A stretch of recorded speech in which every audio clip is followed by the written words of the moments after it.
আমরা শুরুতে আল্লাহ রব্বুল ইজ্জাউল জালালের দরবারে শুকরিয়া জ্ঞাপন করছি, যিনি আমাদেরকে এরকম চমৎকার একটি প্রোগ্রামে একত্রিত হওয়ার সুযোগ করে দিয়েছেন। আমরা পড়ছি কালিমাতুশ শুকুর আলহামদুলিল্লাহ। অন্তরের অন্তঃস্থল থেকে মেডিকেল দাওয়াত সোসাইটি অব বাংলাদেশকে অভিনন্দন এবং শুভেচ্ছা জানাই, যারা প্রায় বিগত 2 মাস যাবৎ অনেক প্ল্যানিং প্রোগ্রাম, অনেক ডেডিকেশন এফোর্ট শেষে আজকের এই চমৎকার কনফারেন্স হলে এরকম চমৎকার একটি দাওয়াত সেমিনারের আয়োজন করেছেন। ডক্টরস ফোরামের সাথে আমার মনে হয় এর আগে আমি এত বড় কোনো প্রোগ্রামে জয়েন করিনি। ছোট ছোট কিছু প্রাইভেট ক্লোজ মিট আপে বসার কথা বলার সুযোগ হয়েছে। আল্লাহ শুক্রিয়া যে আজকে এই প্রোগ্রামে দেশের বিভিন্ন মেডিকেলগুলোর বা মেডিকেল কলেজগুলোর প্রফেসরস, ডক্টর, স্টুডেন্টস তারা উপস্থিত হয়েছেন এবং আমি অত্যন্ত সম্মানিত বোধ করছি যে এরকম চমৎকার একটি প্রোগ্রামে আপনারা আমাকে মেহেরবানি করে ইনভাইট করেছেন। আপনারা একটা টপিক শুনেছেন, যে টপিকটা আজকে আমি কভার করব সেটা হচ্ছে মেথোডোলজি অফ প্রফেটিক দাওয়া and its relevance to contemporary global society. রাসূল সাল্লাল্লাহু আলাইহি ওয়াসাল্লাম কিভাবে দাওয়া কার্যক্রম পরিচালনা করতেন, ওনার মেথোডোলজি কেমন ছিল এবং বর্তমান সময়ের সাথে এর প্রাসঙ্গিকতা কেমন, এই টপিকটা নিয়ে আমি কথা বলবো। তার আগে আমি শুরুতে দাওয়া ইস্যু যখনই আমার সামনে আসে তখন যেই কথাটা আমি বলি বা শেয়ার করি সেটা হচ্ছে মানহাজুল ওয়াসাতিয়্যা, মানে the balanced approach of Islam, ইসলামের যে ভারসাম্যপূর্ণ নেচার, এটা নিয়ে আমি কথা বলি। এবং আমার আলোচনার শুরুতেই আমি সূরাতুল বাকারার 143 নম্বর আয়াত তেলাওয়াত করেছি, যেখানে আল্লাহ তাআলা বলছেন ওয়াকাযালিকা জাআলনাকুম উম্মাতান ওয়াসাতা লিতাকুনু শুহাদা আলান নাস। অনুরূপভাবে আমি তোমাদেরকে মধ্যমপন্থী জাতি বানিয়েছি বা মধ্যমপন্থী জাতি হিসেবে আবির্ভূত করেছি। উম্মাতান ওয়াসাতা মানে উম্মাতান আদলান ওয়া খিয়ারা, শ্রেষ্ঠ জাতি, ন্যায়পরায়ণ জাতি, এবং যারা শ্রেষ্ঠ, যারা ন্যায়পরায়ণ তারাই মূলত মধ্যমপন্থী জাতি। তো আল্লাহ তাআলা আমাদেরকে মধ্যমপন্থী জাতি বলেছেন। এই যে মধ্যম পন্থা আল ওয়াসাতিয়া, এটা ইসলামের অনেকগুলো অনন্য বৈশিষ্ট্যের মধ্যে থেকে একটি বৈশিষ্ট্য। বাট মাঝে মাঝে আমরা এই পন্থাটার কথা ভুলে যাই। ভুলে কি করি, অনেক সময় অনেক প্রান্তিক লেভেল থেকে কাজ করে ফেলি, চিন্তা করে ফেলি। অনেক সময় খুব বাড়াবাড়ি করে ফেলি, অনেক সময় ছাড়াছাড়ি করে ফেলি। বরং আমাদের থাকতে হবে মাঝামাঝি। তাহলে the first and foremost reminder today in this conference hall, যে আমরা বাড়াবাড়িও করব না, ছাড়াছাড়িও করব না, আমরা মাঝামাঝি থাকবো। কোথায় থাকবো? জি, মাঝামাঝি। আল ওয়াসাতিয়া, যেটা শ্রেষ্ঠ এবং যেই মেথোডোলজির কথা কোরআন আমাদেরকে জানিয়েছে। আমি যদি এটাকে ইংরেজি করি ওয়াসাতিয়া, তাহলে ইংরেজি দাঁড়াবে এরকম যে the balanced nature of Islam, ইসলামের যেই ভারসাম্যপূর্ণ যে নেচার, এটার নাম হচ্ছে মূলত আল ওয়াসাতিয়া। আপনি যদি খেয়াল করে দেখেন যে কিভাবে আমরা অন্যান্য জাতিগোষ্ঠীর তুলনায় মধ্যমপন্থী জাতি, তাহলে দেখবেন যে আমরা যদি সাইয়েদনা ঈসা আলাইহিস সালামের ব্যাপারে কথা বলি, জেসাস ক্রাইস্টের ব্যাপারে, তাহলে দেখেন উনার ব্যাপারে ইহুদি নাসারারা কেউ বাড়াবাড়ি করেছে, কেউ ছাড়াছাড়ি করেছে। আমরা একেবারে মিডল ওয়েতে আছি। যেমন ঈসা আলাইহিস সালামের ব্যাপারে খ্রিস্টানরা কি বলে জানেন? তারা বলে ঈসা আলাইহিস সালাম হচ্ছে আল্লাহর সন্তান। নাউযুবিল্লাহি মিন যালিক। Jesus Christ is the son of God, গডের সন্তান। তাহলে দেখেন কতটা বাড়াবাড়ি করলো, ঈসা আলাইহিস সালামকে উঠাতে উঠাতে খোদার আসনে নিয়ে বসালো। বাড়াবাড়ি হয়ে গেল না এটা? আচ্ছা, তাহলে একদল খুব বাড়াবাড়ি করলো। এবার যদি ইহুদিদের কথা চিন্তা করি, ইহুদিরা কি বলে? ইহুদিরা একেবারে উল্টো। তারা বলে ঈসা আলাইহিস সালাম হচ্ছে ইবনু জিনা, মানে জারদ সন্তান। নাউযুবিল্লাহ। দেখেন তাদের প্রত্যেকের আকীদা শোনা মাত্রই আপনাদেরকে বলা লাগতেছে না যে নাউযুবিল্লাহ বলেন, আপনারা স্বতঃস্ফূর্তভাবেই বলতেছেন নাউযুবিল্লাহ। তার মানে একদল বাড়াবাড়ি করলো, একদল ছাড়াছাড়ি। একদল বলল তিনি আল্লাহর সন্তান বলে একেবারে আল্লাহর উপরে উঠায় ফেলছে। আরেক দল নামাতে নামাতে একেবারে পদদলিত করলো, বলল তিনি হচ্ছেন বাস্টার্ড, মানে ইবনু জিনা, জারদ সন্তান। নাউযুবিল্লাহি মিন যালিক। একদল নিয়ে গেল একেবারে উপরে, আরেক দল একেবারে নিচে। কিন্তু আমরা কি বলি দেখেন, আমরা বলি ঈসা আলাইহিস সালাম উনি হচ্ছেন আব্দুল্লাহি ওয়া রাসূলুহু, তিনি হচ্ছেন আল্লাহ তাআলার দাস বা বান্দা এবং আল্লাহর সম্মানিত রাসূল। দেখুন কতটা ব্যালেন্স এই আকীদা। আমরা আব্দুল্লাহ বলার মধ্য দিয়ে বেসিক্যালি নাসারাদেরকে রিফিউট করি, তাদের প্রতিবাদ করি আমরা যে তোমরা যে বলেছো আল্লাহ সন্তান না, ওইদিকে উঠানো যাবে না, নিচে নামায় নিয়ে আসো, উনি আব্দুল্লাহ, আল্লাহর দাস। আর রসুলহু, সম্মানিত রসুল বলে আমরা বেসিক্যালি ইহুদিদেরকে রিফিউট করি, তাদের প্রতিবাদ করি। আমরা বলি যে না, তোমরা যে বলেছো উনি জারদ সন্তান না, ওনার সম্মানকে পদদলিত করা যাবে না, উপরে উঠাইতে হবে, উঠায়া রসুল ও সম্মানিত রসুল। তাহলে নাসারাদের আকীদা থেকে আমরা নিচে নেমে আসলাম, ইহুদিদের আকীদা থেকে আমরা উপরের দিকে গেলাম। ফলে এটা কি হলো? ব্যালেন্স হলো, ভারসাম্যপূর্ণ হলো, মধ্যম পন্থা হলো। তো আশা করি মধ্যম পন্থার উদাহরণটা বুঝতে পেরেছেন। আরেকটা ছোট উদাহরণ দেই। আমাদের বোনদের যখন পিরিয়ড চলে তখন নাসারারা কি করে দেখেন, খ্রিস্টানরা তারা সবকিছু করে, কোনো বাছবিচার রাখে না তখন। এমনকি ফিজিক্যাল ইন্টিমেসিতেও যায়। যখন আমাদের বোনদের পিরিয়ড চলে তখন তারা ফিজিক্যাল ইন্টিমেসিতেও যায়, কোনো বাছবিচার নাই। এটা হচ্ছে নাসারাদের অবস্থান। আর ইহুদিদের কি অবস্থান? এরা এই ৫ দিন ৭ দিন আমাদের বোনদের যখন পিরিয়ড চলে, তখন তারা তাদের স্ত্রীদেরকে ধরবে না, ছোবে না, স্পর্শ করবে না, একসাথে বসবেও না। তাদের ঘরে আলাদা একটা স্পেশাল রুম রাখে, ওই রুমের ভিতরে, ওই ঘরের ভিতরে তাদের ৫ দিন ৭ দিন ওইখানে কাটাইতে হয়।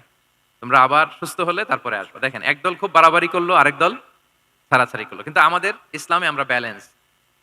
যে বোনদের যখন পিরিয়ড চলে, হাজব্যান্ড ওয়াইফ তখন স্বাভাবিক মেলামেশা, কথাবার্তা, ঘরের টুকিটাকি কাজ সবই করতে পারবে। ইল্লাল জিমা, যেটা আমরা ফিজিক্যাল ইন্টিমেসি বলি, ওইটা ছাড়া আমরা সবই করতে পারবো। তাহলে দেখেন, এই ২ টা উদাহরণ আমি সামনে আনলাম এজন্য যে এই যে মানহাজুল ওয়াসাতিয়াতি ওয়াল ই'তিদাল, মধ্যম পন্থার কথা আমরা যেটা বলি, যেটাকে দিয়ে আল্লাহ তাআলা আমাদেরকে সম্মানিত করেছেন যে ওয়াকাযালিকা জাআলনাকুম উম্মাতান ওয়াসাতা, তোমাদেরকে আমি মধ্যমপন্থী জাতি বানিয়েছি। তোমাদের মধ্যে বাড়াবাড়িও থাকবে না, ছাড়াছাড়িও থাকবে না, বরং আমরা হব মধ্যমপন্থী। আমরা কি হব? কি হব?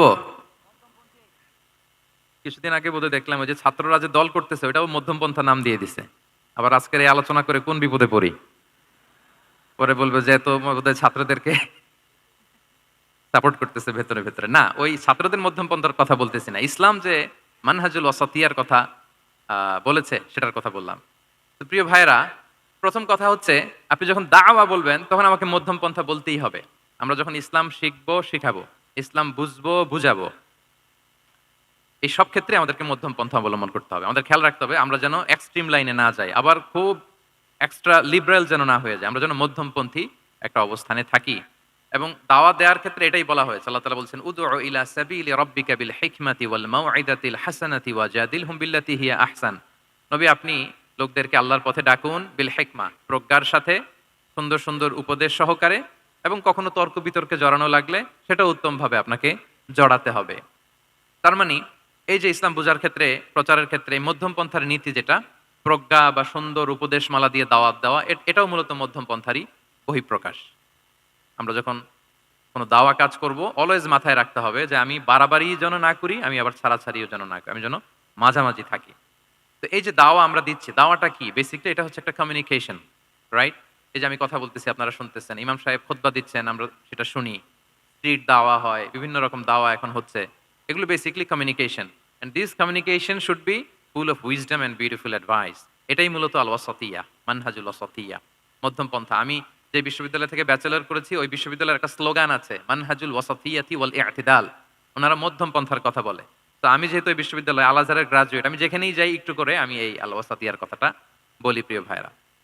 তো দাওয়া যেহেতু কমিউনিকেশন, আমরা ওরাল দাওয়া দিয়ে থাকি, কিন্তু বেসিকলি ওরাল দাওয়ার চেয়ে যেটা প্র্যাকটিক্যাল দাওয়া, থিওরিটিক্যাল দাওয়ার চেয়ে প্র্যাকটিক্যাল দাওয়াটা এটা বেশি ইফেক্টিভ, বেশি প্রোডাক্টিভ। আমরা যখন তাফসির মাহফিল করি, আমরা খুতবা দেই, আলোচনা করি, এটা থেকে তো মানুষ শিখে। কিন্তু আমি যদি আমার আচরণ দিয়ে কোনো একটা মেসেজ দিতে পারি, ওইটা মানুষের হৃদয়ে বেশি দাগ কাটে, বেশি মনে থাকে, খুব বেশি মনে থাকে। এটার সুযোগ আপনাদের বেশি। যেমন আমি যদি একটা কোরআনের আয়াতের কথা বলি, এটার খুব একটা মূল্যায়ন নাই, কারণ উনি হুজুর মানুষ, উনি তো কোরআনই বলবে।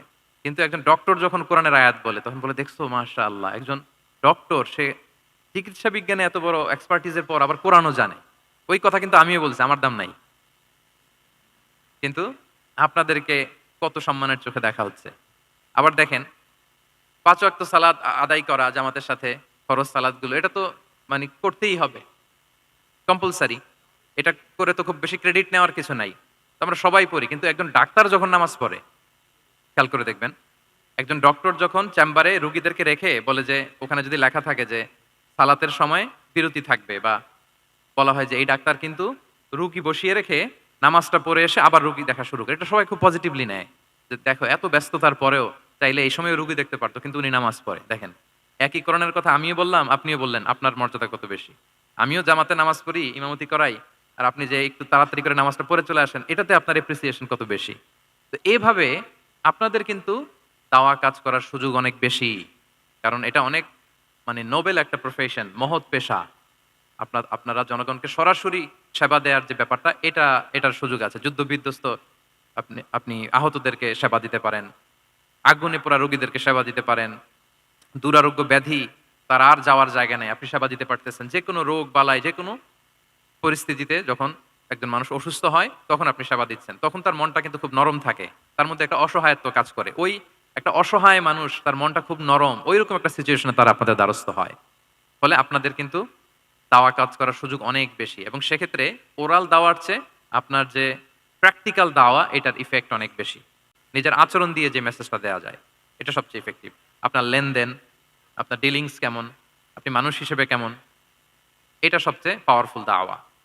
উমরে ফারুক রাদিয়াল্লাহু তাআলা আনহু, উনি ওনার ছাত্রদেরকে প্রায়ই বলতেন, উমরে ফারুক রাদিয়াল্লাহু তাআলা উনি বলতেন যে কুনু দুআতান ইলাল্লাহি ওয়া আনতুম সামিতুন, যে তোমরা আল্লাহর রাস্তায় দাওয়াতি কাজে বের হয়ে যাও এমন অবস্থায় যে তোমরা চুপচাপ। তো ছাত্ররা বলতো দাওয়াতি কাজও করতে বলতেছেন, আবার চুপচাপও থাকতে বলতেছেন, এটা আবার কিভাবে কিভাবে দাওয়াত দিব? তো উমর ফারুক রাদিয়াল্লাহু তাআলা আনহু বলতেন বি আখলাকিকুম, তোমাদের আখলাক দিয়ে দাওয়াত দাও। আখলাক দিয়ে দাওয়াত দেওয়া যায় না? বলেন তো, আখলাক দিয়ে দাওয়াত দেওয়া যায় কি যায় না? যায়। এই আখলাক দিয়ে যে দাওয়াত, এটা অনেক পাওয়ারফুল। ১০টা তাফসীর মাহফিল করে আমি এটা করতে পারব না। আপনি আপনার আখলাক দিয়ে, আপনার ব্যক্তিত্ব দিয়ে, আপনার লেনদেন, হ্যাঁ, এগুলো দিয়ে আপনি যে দাওয়াটা দিতে পারবেন, অন্য অনেক কিছু দিয়ে সেটা হবে না। এজন্য ওমর ফারুক বলতেন কুনু দুআতান ইলাল্লাহি ওয়া আনতুম সামিতুন, আল্লাহর রাস্তায় দায়ী হয়ে বের হও কিন্তু চুপচাপ। কিভাবে? বলে বি আখলাকিকুম, তোমাদের আখলাক দিয়ে। এটা বেশি পাওয়ারফুল। এবং রাসূল সাল্লাল্লাহু আলাইহি ওয়াসাল্লামের ব্যাপারে যখন জিজ্ঞেস করা হতো আম্মা জান আয়েশা রাদিয়াল্লাহু তাআলা আনহাকে যে রাসূল সাল্লাল্লাহু আলাইহি ওয়াসাল্লামের আচরণ কেমন ছিল, তখন আম্মা জান আয়েশা বলতেন যে কানা খুলুকুহু আল কুরআন, কোরআনই ছিল রাসূল সাল্লাল্লাহু আলাইহি ওয়াসাল্লামের চরিত্র। পুরো কোরআনে ৩০ পারায় থিওরিটিক্যালি যা বলা আছে রাসূল সাল্লাল্লাহু আলাইহি ওয়াসাল্লামের জীবনীতে, প্র্যাকটিক্যালি সেটা দেখানো আছে। Mobile should be in pocket. ভাইজান খুব দায়িত্বশীলতার সাথে একেবারে সামনে থেকে রেকর্ডিং করতেছেন, মাশাআল্লাহ। ওই যে শুরুতে বলছি যে সবাইকে দায়িত্বশীল হইতে হবে। তো আম্মা জান আয়েশা বলতেন কানা খুলুকুহু আল কোরআন, রাসূল সাল্লাল্লাহু আলাইহি ওয়াসাল্লামের চরিত্র ছিল কোরআন। ইনদামা রাসূলুল্লাহ সাল্লাল্লাহু আলাইহি ওয়াসাল্লাম ইয়ামশি আলাল আরদ কাআন্নাল কোরআনা ইয়ামশি আলাই, রাসূল সাল্লাল্লাহু আলাইহি ওয়াসাল্লাম যখন মদিনার রাস্তা দিয়ে হেঁটে যেতেন, as if a living Quran is walking on the street, মনে হতো একটা জীবন্ত কোরআন রাস্তা দিয়ে হেঁটে হেঁটে যাচ্ছে। তো তাহলে we should try to be a living দাঈ, জীবন্ত দাঈ, প্র্যাকটিক্যাল দাঈ। এটা যদি আমরা হইতে পারি তাহলে অনেক বেশি ইমপ্যাক্ট করা যাবে সোসাইটিতে, অনেক ইনফ্লুয়েন্স করা যাবে। যেটা বললাম যে আমাদের সততা, আচরণ, ব্যক্তিত্ব, পার্সোনালিটি, এগুলো দিয়ে আমরা যে দাওয়াটা দিতে পারি, ওরাল দাওয়া, বক্তব্য দিয়ে এটা অনেক সময় সম্ভব হয় না, এবং ডাক্তারদের জন্য এটা অনেক বড় একটা সুযোগ। তাহলে ইন্ট্রোডাক্টরি ডিসকাশনে আমি দুটা বিষয়ে কথা বললাম। এক হচ্ছে আমাদেরকে মধ্যমপন্থী হইতে হবে, মানহাজুল ওয়াসাতিয়া ওয়াল ইআতিদাল, এক নাম্বার। ২ নাম্বার হচ্ছে লিভিং দাঈ হওয়ার চেষ্টা করতে হবে, এটা বেশি প্রোডাক্টিভ এন্ড ইফেক্টিভ। এই দুইটা পয়েন্ট আমরা বুঝতে পেরেছি তো না? বুঝতে পেরেছেন সবাই? মাশাআল্লাহ। এবার চলুন যে রাসূল সাল্লাল্লাহু আলাইহি ওয়াসাল্লামের যে প্রফেটিক দাওয়া মেথোডোলজি, কিভাবে উনি দাওয়া কাজের আঞ্জাম দিতেন, সেখান থেকে আমাদের নেয়ার আধুনিক সময়ের এর প্রাসঙ্গিকতা কি আছে। আমি ১০টা পয়েন্টে আজকের এই সেমিনারে কিছু কথা উপস্থাপনের চেষ্টা করব। ওমা তাওফীকি ইল্লা বিল্লাহ। ১ নাম্বার কথা হচ্ছে, আমরা যে দাওয়া দিব, এই দাওয়া language should be very soft and mild and very touchy. দাওয়া ল্যাঙ্গুয়েজ হইতে হবে ভেরি সফট, অলওয়েজ সফট, সব সময়। ইফ ইউ টক অ্যাবাউট দাওয়া, this language should be very soft and mild and touchy. দাওয়ার কথা বললে হয়তো আপনি পলিটিক্স করেন, ওইটা আলাদা কথা। আপনি জেহাদের ময়দানে, ওইটা আলাদা কথা। আমি জেহাদ পলিটিক্স নিয়ে কথা বলতেছি না, আই এম টকিং অ্যাবাউট দাওয়া। যদি আপনি দাওয়া সেমিনারের কথা বলেন, যদি মেডিকেল দাওয়া সোসাইটি নাম দেন, দাওয়া বললে আমাকে বলতে হবে দাওয়ার language should be very soft and mild. আমরা এটা অনেক সময় ভুল করে ফেলি, এটা করা যাবে না। কারণ আপনি হৃদয় থেকে যদি কোনো কথা বলেন, এটা শ্রোতার হৃদয়ে যে টাচ করে। আল্লাহর হাবিব সাল্লাল্লাহু আলাইহি ওয়াসাল্লামের কথাগুলো নিয়ে এত আলোচনা, বিশ্লেষণ, কথাগুলো এত অ্যাপিলিং কেন, এত আবেদনময় কেন? এর কারণ হচ্ছে রাসূল সাল্লাল্লাহু আলাইহি ওয়াসাল্লাম যা বলেছেন তিনি হৃদয় থেকে বলেছেন। হৃদয় থেকে কথা বের হলে এটা শ্রোতার হৃদয়ে যে টাচ করে। একটা ছোট্ট আয়াত আমি তেলাওয়াত করি, সূরা তাহার। আল্লাহ তাআলা বলছেন ফাকুলা লাহু কাওলান লাইয়িনা লাআল্লাহু ইয়াতাযাক্কারু আও ইয়াখশা। আল্লাহ তাআলা মূসা আলাইহিস সালাম এবং হারুন আলাইহিস সালাম, ওনাদের দুইজনকে বলছেন যে তোমরা দুই ভাই মিলে যাও ফেরাউনের কাছে, যে দাওয়াত দাও এবং কোমল ভাষায় দাওয়াত দাও। কি ভাষায়? সবাই বলুন। কোমল ভাষায় দাওয়াত দাও। কাওলান লাইয়িনা, use very soft and mild language, very touchy language. Soft এবং কোমল ভাষায় দাওয়াত দাও কাকে? পৃথিবীর সবচেয়ে বড় সন্ত্রাস, তাই না? হ্যাঁ, দুর্ধর্ষ সন্ত্রাস, খোদাদ্রোহী, তারপর সীমালঙ্ঘনকারী। আপনি যত নেগেটিভ যা বলবেন সব যাবে ওর সাথে। ফিরআউন। লাআল্লাহু ইয়াতাযাক্কারু আও ইয়াখশা, হয়তো সে উপদেশ গ্রহণ করবে অথবা তার হৃদয়ে ভয়ের উদ্রেক হতে পারে। হয়তো তোমরা soft and mild language use করবা। মূসা এবং হারুন কোমল ভাষায় যে তোমরা দাওয়াত দিবা। আচ্ছা, কার ব্যাপারে আল্লাহ বললেন, কাকে দাওয়াত দিতে বললেন, সবাই বলেন তো নামটা? ফেরাউন। আচ্ছা, ফেরাউনের ক্ষেত্রে আল্লাহ তাআলা বললেন যে soft and mild language use করো, নরম ভাষা। আমাকে উত্তর দেন, আমাদের কারেন্ট সময় আমরা যাদেরকে জালিম বলি, যাদেরকে খারাপ বলি, ফাসিক বলি, পাপাচারী, ধরেন যে আমার মতে বা আপনাদের মতে যে সবচেয়ে খারাপ পাপাচারী মনে করার সুযোগ আমাদের নাই। কে জান্নাতি কে জাহান্নামী এটা ডিসাইড করবে কে? আল্লাহ তাআলা। কিন্তু আমাদের চোখে যে পাপী, যে ভুল করেছে, যে জালিম, ওই জালিমগুলো, খারাপ লোকগুলো কি ফেরাউনের চেয়ে বেশি খারাপ ছিল? ছিল? ওই ফেরাউনের ক্ষেত্রে আল্লাহ বলেছেন ফাকুল আলাহু কাওলান লাইয়িনা, সফট ল্যাঙ্গুয়েজ ইউজ করো মুসা এবং হারুন, কোমল ভাষা ব্যবহার করো, হয়তো তার ভুল ভেঙে যাবে, হয়তো সে উপদেশ গ্রহণ করবে। তো তাহলে দেখেন কত বড় ভুল আমরা করি। আমরা মাঝে মাঝে এমন অ্যাটাকিং মুডে কথা বলি, এমন আগ্রাসী হয়ে কথা বলি, ওর মানার এক সুযোগ থাকলেও ও মানবে না। কি বলেন? যাও মানার একটু ইচ্ছা ছিল, আমার এই অ্যাটিটিউডের কারণে সে আর এটা শুনবে না। এটাই মানুষের স্বভাব। আপনি আগ্রাসী হয়ে অ্যাটাকিং হয়ে কথা বলে মানুষ এটা শোনে না। তাহলে দাওয়ার প্রফিটিক ১ নাম্বার মেথোডোলজি হচ্ছে দাওয়ার ল্যাঙ্গুয়েজ হইতে হবে very soft and very mild. Allah তাআলা সূরাতু আলে ইমরানে বলছেন ফাবিমা রাহমাতিম মিনাল্লাহি লিনতা লাহুম ওয়ালাউ কুনতা ফাযযান গালিযাল কলবি লানফাদ্দু মিন হাওলিক। নবী হে, আল্লাহর অনুগ্রহে, আল্লাহর রহমতে আপনি কোমল ভাষী হয়েছেন। আপনি কোমল ভাষী না হয়ে যদি রূঢ় ভাষী হতেন তাহলে মানুষজন আপনার কাছ থেকে ভেগে ভেগে পালাতো। কিন্তু আমরা দেখতাম যে সাহাবারা রাসূল সাল্লাল্লাহু আলাইহি ওয়াসাল্লামের কাছে শুধু জড়ো হইতে চেত, দেখা করতে চেত, রাসূলকে ঘিরে রাখতো, এত পছন্দ করতো রাসূল সাল্লাল্লাহু আলাইহি ওয়াসাল্লামের কোমল আচরণের কারণে। ইভেন ফ্যামিলিতে কোনো সমস্যা হলে অনেক সাহাবারা বলতেন ফ্যামিলির সাথে সমস্যা হলেও তারা রাসূলের কাছে চলে আসতো। এমনকি কারো পেটে ক্ষুধা লাগলেও তারা রাসূলের দরবারে চলে আসতো। তারা বলতো রাসূল সাল্লাল্লাহু আলাইহি ওয়াসাল্লামের চেহারার দিকে তাকালেই আমাদের ক্ষুধা মিটে যেত। কি কোমল ভাষী ছিলেন, কত সুন্দর সফট ল্যাঙ্গুয়েজ রাসূল সাল্লাল্লাহু আলাইহি ওয়াসাল্লাম ইউজ করেছেন। হ্যাঁ, রাসূল সাল্লাল্লাহু আলাইহি ওয়াসাল্লাম কখনো যে কঠোর ভাষায় কথা বলতেন না তা না, মাঝে মাঝে বলতেন। কিন্তু বেশিরভাগ ওনার দাওয়া ছিল সফট অ্যান্ড মাইল্ড। মাঝে মাঝে প্রেক্ষাপটের আলোকে রাসূল সাল্লাল্লাহু আলাইহি ওয়াসাল্লাম অনেক সময় তেজস্বী জ্বালাময়ী ভাষণ দিতেন। মনে হতো কান্নাহু তিনি কি করছেন, ব্যাটালিয়নকে কমান্ড করছেন। এটা মাঝে মাঝে চেহারা লাল হয়ে যেত, গড়গড় করতেন যুদ্ধের আগে। কিন্তু রেগুলার বেসিসে রাসূল সাল্লাল্লাহু আলাইহি ওয়াসাল্লাম খুব কোমল ভাষায় কথা বলতেন। তাহলে ১ নম্বরে যেটা জানলাম, যদি আপনি দাওয়া মেন্টালিটি, দাওয়া মুডে থাকতে চান, আপনার ভাষা হতে হবে শক্ত না নরম? সফট হইতে হবে, কোমল। কারোর প্রতি আগ্রাসী হয়ে যেন আমরা কথা না বলি, অ্যাটাকিং মুডে যেন না বলি, বললেও শুনবে না। এটাই মানুষের নেচার। সফট ল্যাঙ্গুয়েজে বলতে হয়। ফেরাউনকে যদি বলা হয় ওর সাথে ভালোভাবে বলো, তো আমাদের আশেপাশে যারা আছে এরা তো আরো এদেরকে সম্মান দিয়ে নরম করে বলা উচিত। কি বলেন? জি, ১ নম্বর গেল। ২ নম্বর হচ্ছে দাওয়াকে ফলপ্রসূ করতে হলে রাসূল সাল্লাল্লাহু আলাইহি ওয়াসাল্লাম যেটা করতেন, শ্রোতাদের অনেক সময় মনোযোগ আকর্ষণের জন্য উনি অনেক ধরনের টুলস, অনেক ধরনের জিনিস তিনি ব্যবহার করতেন। যেমন একটা পদ্ধতি রাসূল সাল্লাল্লাহু আলাইহি ওয়াসাল্লামের ছিল। রাসূল সাল্লাল্লাহু আলাইহি ওয়াসাল্লাম মানুষের আকর্ষণ বৃদ্ধির জন্য মাঝে মাঝে প্রশ্ন ছুড়ে দিতেন অডিয়েন্সকে। Drawing attention of the listener by throwing questions. Question throw করার মাধ্যমে অ্যাটেনশন গ্রো করতেন। হাদিসে এরকম অনেক উদাহরণ পাওয়া যায়। একটা ছোট হাদিস শেয়ার করি, সহিহ মুসলিমে এসেছে। রাসূল সাল্লাল্লাহু আলাইহি ওয়াসাল্লাম একবার সাহাবাদেরকে বললেন, ইন্না মিনাশ শাজারি শাজারাতান লা ইয়াসকুতু ওয়ারাকুহা মাসালুহা মাসালুল মুসলিম। রাসূল সাল্লাল্লাহু আলাইহি ওয়াসাল্লাম জিজ্ঞেস করলেন, তোমরা কি কেউ বলতে পারবা বৃক্ষরাজির মধ্যে একটা বৃক্ষ আছে, মানে গাছের মধ্যে একটা গাছ আছে যেই গাছের কখনো পাতা ঝরে না, ওই গাছের পাতা কখনো ঝরে না। এর দৃষ্টান্ত হচ্ছে মুসলিমের দৃষ্টান্তের মতো। বলতো ফাহাদ্দিসুনি মা হিয়া, বলতো ওই গাছটা কি? কে বলতে পারো? আপনারা তো সব একেবারে পেরে গেছেন। তো সাহাবারা ওই দিন কেউ বলতে পারেন নাই। কারণ কি জানেন? একে তো আমরা জানি হাদিস স্টাডি করার কারণে। হাদিস স্টাডি না করলে তো আমরা বলতে পারতাম না। আমাদের দেশে তো খেজুর গাছ অত হয়ও না। তো ওনারা কেউ বলতে পারে না। এর কারণ হচ্ছে তারা ভাবছিল প্রশ্ন যেহেতু করছে এটা যেন তেন প্রশ্ন, এটা কঠিন কোনো গাছের একটা নাম বলতে হবে। তো বাড়ির পাশে যে খেজুর গাছ, মদিনার অলিতে গলিতে যে খেজুর গাছ ভর্তি, এই দিকে আর ওনাদের অ্যাটেনশন যায় না। ওনারা চলে গেছে মরুভূমিতে, ইয়ামানে, তারপর একেবারে ডেজার্টের মাঝখানে কি কি ক্যাকটাস, গুলমলতা, কি কি গাছ আছে ওগুলো আওড়াচ্ছে মনে মনে। ভাবতেছে যে খেজুর গাছের কথা তো রাসূল সাল্লাল্লাহু আলাইহি ওয়াসাল্লাম আমাদের জিজ্ঞেস করার কথা না, এ তো আমাদের গাছ, বাড়ির পাশের গাছ। তো কেউই আর বলতে পারে নাই। এরপর রাসূল সাল্লাল্লাহু আলাইহি ওয়াসাল্লাম যখন দেখলেন সবাই অপারগ, রাসূল সাল্লাল্লাহু আলাইহি ওয়াসাল্লাম বললেন, ইন্নাহা আন-নাখলা, এটা হচ্ছে খেজুর গাছ, ডেট প্লান্ট। তো আব্দুল্লাহ ইবনে ওমর রাদিয়াল্লাহু তাআলা আনহু বাড়িতে যাওয়ার পরে ওমরে ফারুককে তার বাবাকে বললেন যে, বাবা, আজকে যে রাসূল সাল্লাল্লাহু আলাইহি ওয়াসাল্লাম প্রশ্ন ছুড়ে দিলেন আপনারা যে কেউ পারলেন না, উত্তরটা কিন্তু আমি পারতাম। তো ওমরে ফারুক বললেন, বলো কি তুমি পারতা? তো বললা না কেন? তুমি আজকে উত্তর দিতে পারলে তো রাসূলের সামনে আমার বুকটা এত বড় হয়ে যেত। মানে লাল উট পেলে আরবরা যেই খুশি, আমি এর চেয়ে বেশি খুশি হতাম। তখন উনি বললেন যে আপনি পারতেছেন না, অন্যান্য বয়স্ক সাহাবারা পারতেছে না, মুরব্বীরা কেউ যেহেতু বলে নাই, আমি বিনয়ের খাতিরে উত্তরটা দেই নাই, কিন্তু আমি জানতাম যে এটা খেজুর গাছ। তাহলে দেখেন রাসূল সাল্লাল্লাহু আলাইহি ওয়াসাল্লাম অ্যাটেনশনটাকে ড্র করার জন্য প্রশ্ন ছুড়ে দিতেন। তো এই প্রশ্ন ছুড়ে দিয়ে কিন্তু আমরা মানুষের দৃষ্টি আকর্ষণ করতে হবে। আপনারা তো মানে প্রশ্ন ছোড়াই তো আপনাদের কাজ, যে কি অবস্থা, শরীরটা কেমন, পেট ঠিক আছে কিনা, ঘুম হয় কিনা, কমন প্রশ্ন না আপনাদের? আপনাদের কাছে গেলেই তো প্রথমে জিজ্ঞেস করে যে হজম হয় কিনা, তারপর ঘুম আসে কিনা, এই হয় কিনা, অনেক প্রশ্নই আপনারা করেন। তো এইভাবে আপনি যদি আস্তে আস্তে প্রশ্নের ছলে যদি তাকে আপনি দাওয়া দিতে চান, আপনি কিন্তু দিতে পারেন। এটা রাসূল সাল্লাল্লাহু আলাইহি ওয়াসাল্লামের একটা দাওয়া মেথোডোলজি ছিল। ২ টা বলে ফেললাম।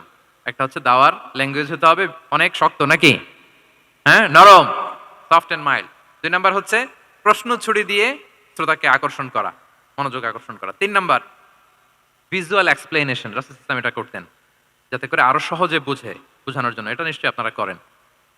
রাসূল সাল্লাল্লাহু আলাইহি ওয়াসাল্লামের দাওয়া জিন্দেগিতে দেখা যায় প্রায় সময় কিছু উনি ভিজুয়াল এক্সপ্লেনেশন নিয়ে এসেছেন সাহাবাদের সামনে, যাতে করে সাহাবারা to get a better idea of the issue.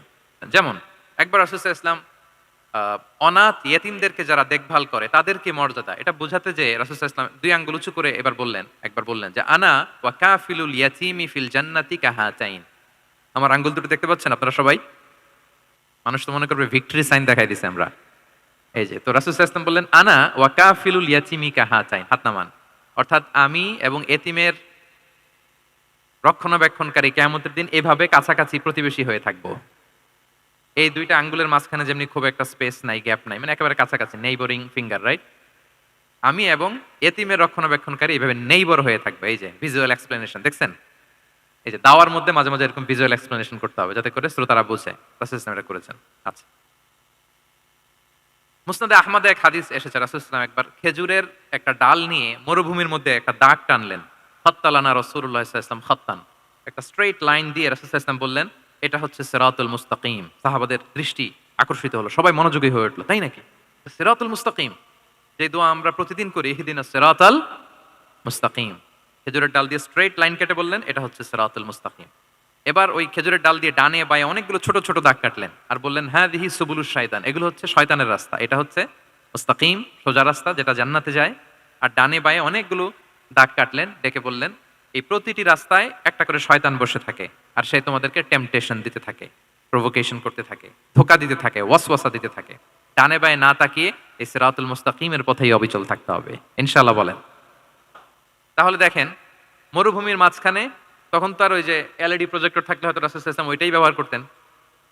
আমরা এটা এখন করতে পারি বোঝানোর জন্য। রাসূল সাল্লাল্লাহু আলাইহি ওয়াসাল্লাম খেজুরের ডাল দিয়ে মরুভূমির মধ্যে দাগ কেটে সাহাবীদেরকে এই ভিজুয়াল এক্সপ্লেনেশন দিলেন এবং সাহাবারা খুব সহজে বুঝতে পারলেন যে কোনটা সিরাতুল মুস্তাকিম, কোনটা সিরাতুশ শাইতান।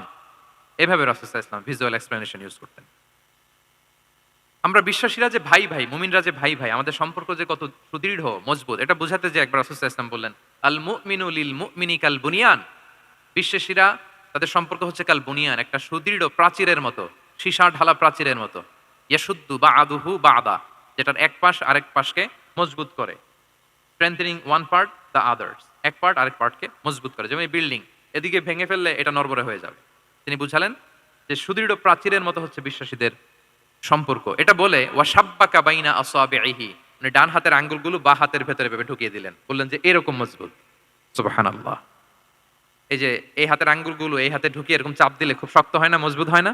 রাসূল সাল্লাল্লাহু আলাইহি ওয়াসাল্লাম বললেন আমাদের বন্ধন হচ্ছে এরকম সুদৃঢ় মজবুত, সুদৃঢ় সীসা ঢালা প্রাচীরের মতো। আল্লাহু আকবার। তাহলে এই যে ভিজুয়াল এক্সপ্লেনেশন রাসূল সাল্লাল্লাহু আলাইহি ওয়াসাল্লাম বোঝানোর জন্য, এই যে এরকম দাগ কাটা, কখনো এইভাবে, হাদিসে এরকম অনেক পাওয়া যায়। আমি অল্প কয়েকটা, সময়ের টাইম কনস্ট্রেইন্টের কারণে অল্প কয়েকটা নিয়ে আসলাম। তাহলে এটা রাসূল সাল্লাল্লাহু আলাইহি ওয়াসাল্লামের একটা দাওয়া মেথোডোলজি ছিল, বোঝানোর জন্য কত ইজিয়েস্ট ওয়েতে তিনি অডিয়েন্সের কাছে পৌঁছাতে পারেন। তিনি প্রয়োজনে ভিজুয়াল এক্সপ্লেনেশনের সহায়তা নিতেন। কয়টা গেল মেথোডোলজি? ৩টা। আচ্ছা, ৪ নাম্বার হচ্ছে গ্রাজুয়ালিটি। ধীরে ধীরে ধাপে ধাপে দাওয়া পরিচালনা করা, দাওয়া কাজ করা। এটাতে অনেক সময় আমরা ভুল করে ফেলি। আমরা অনেক সময় একটু রাশিং মেন্টালিটিতে থাকি, তাড়াহুড়ো।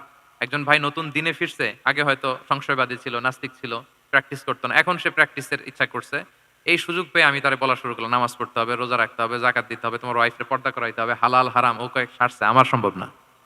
ও বলবে ভাই আগে যাচ্ছিলাম ওইটাই ভালো ছিল, এতগুলো তো আমি মানতে পারবো না।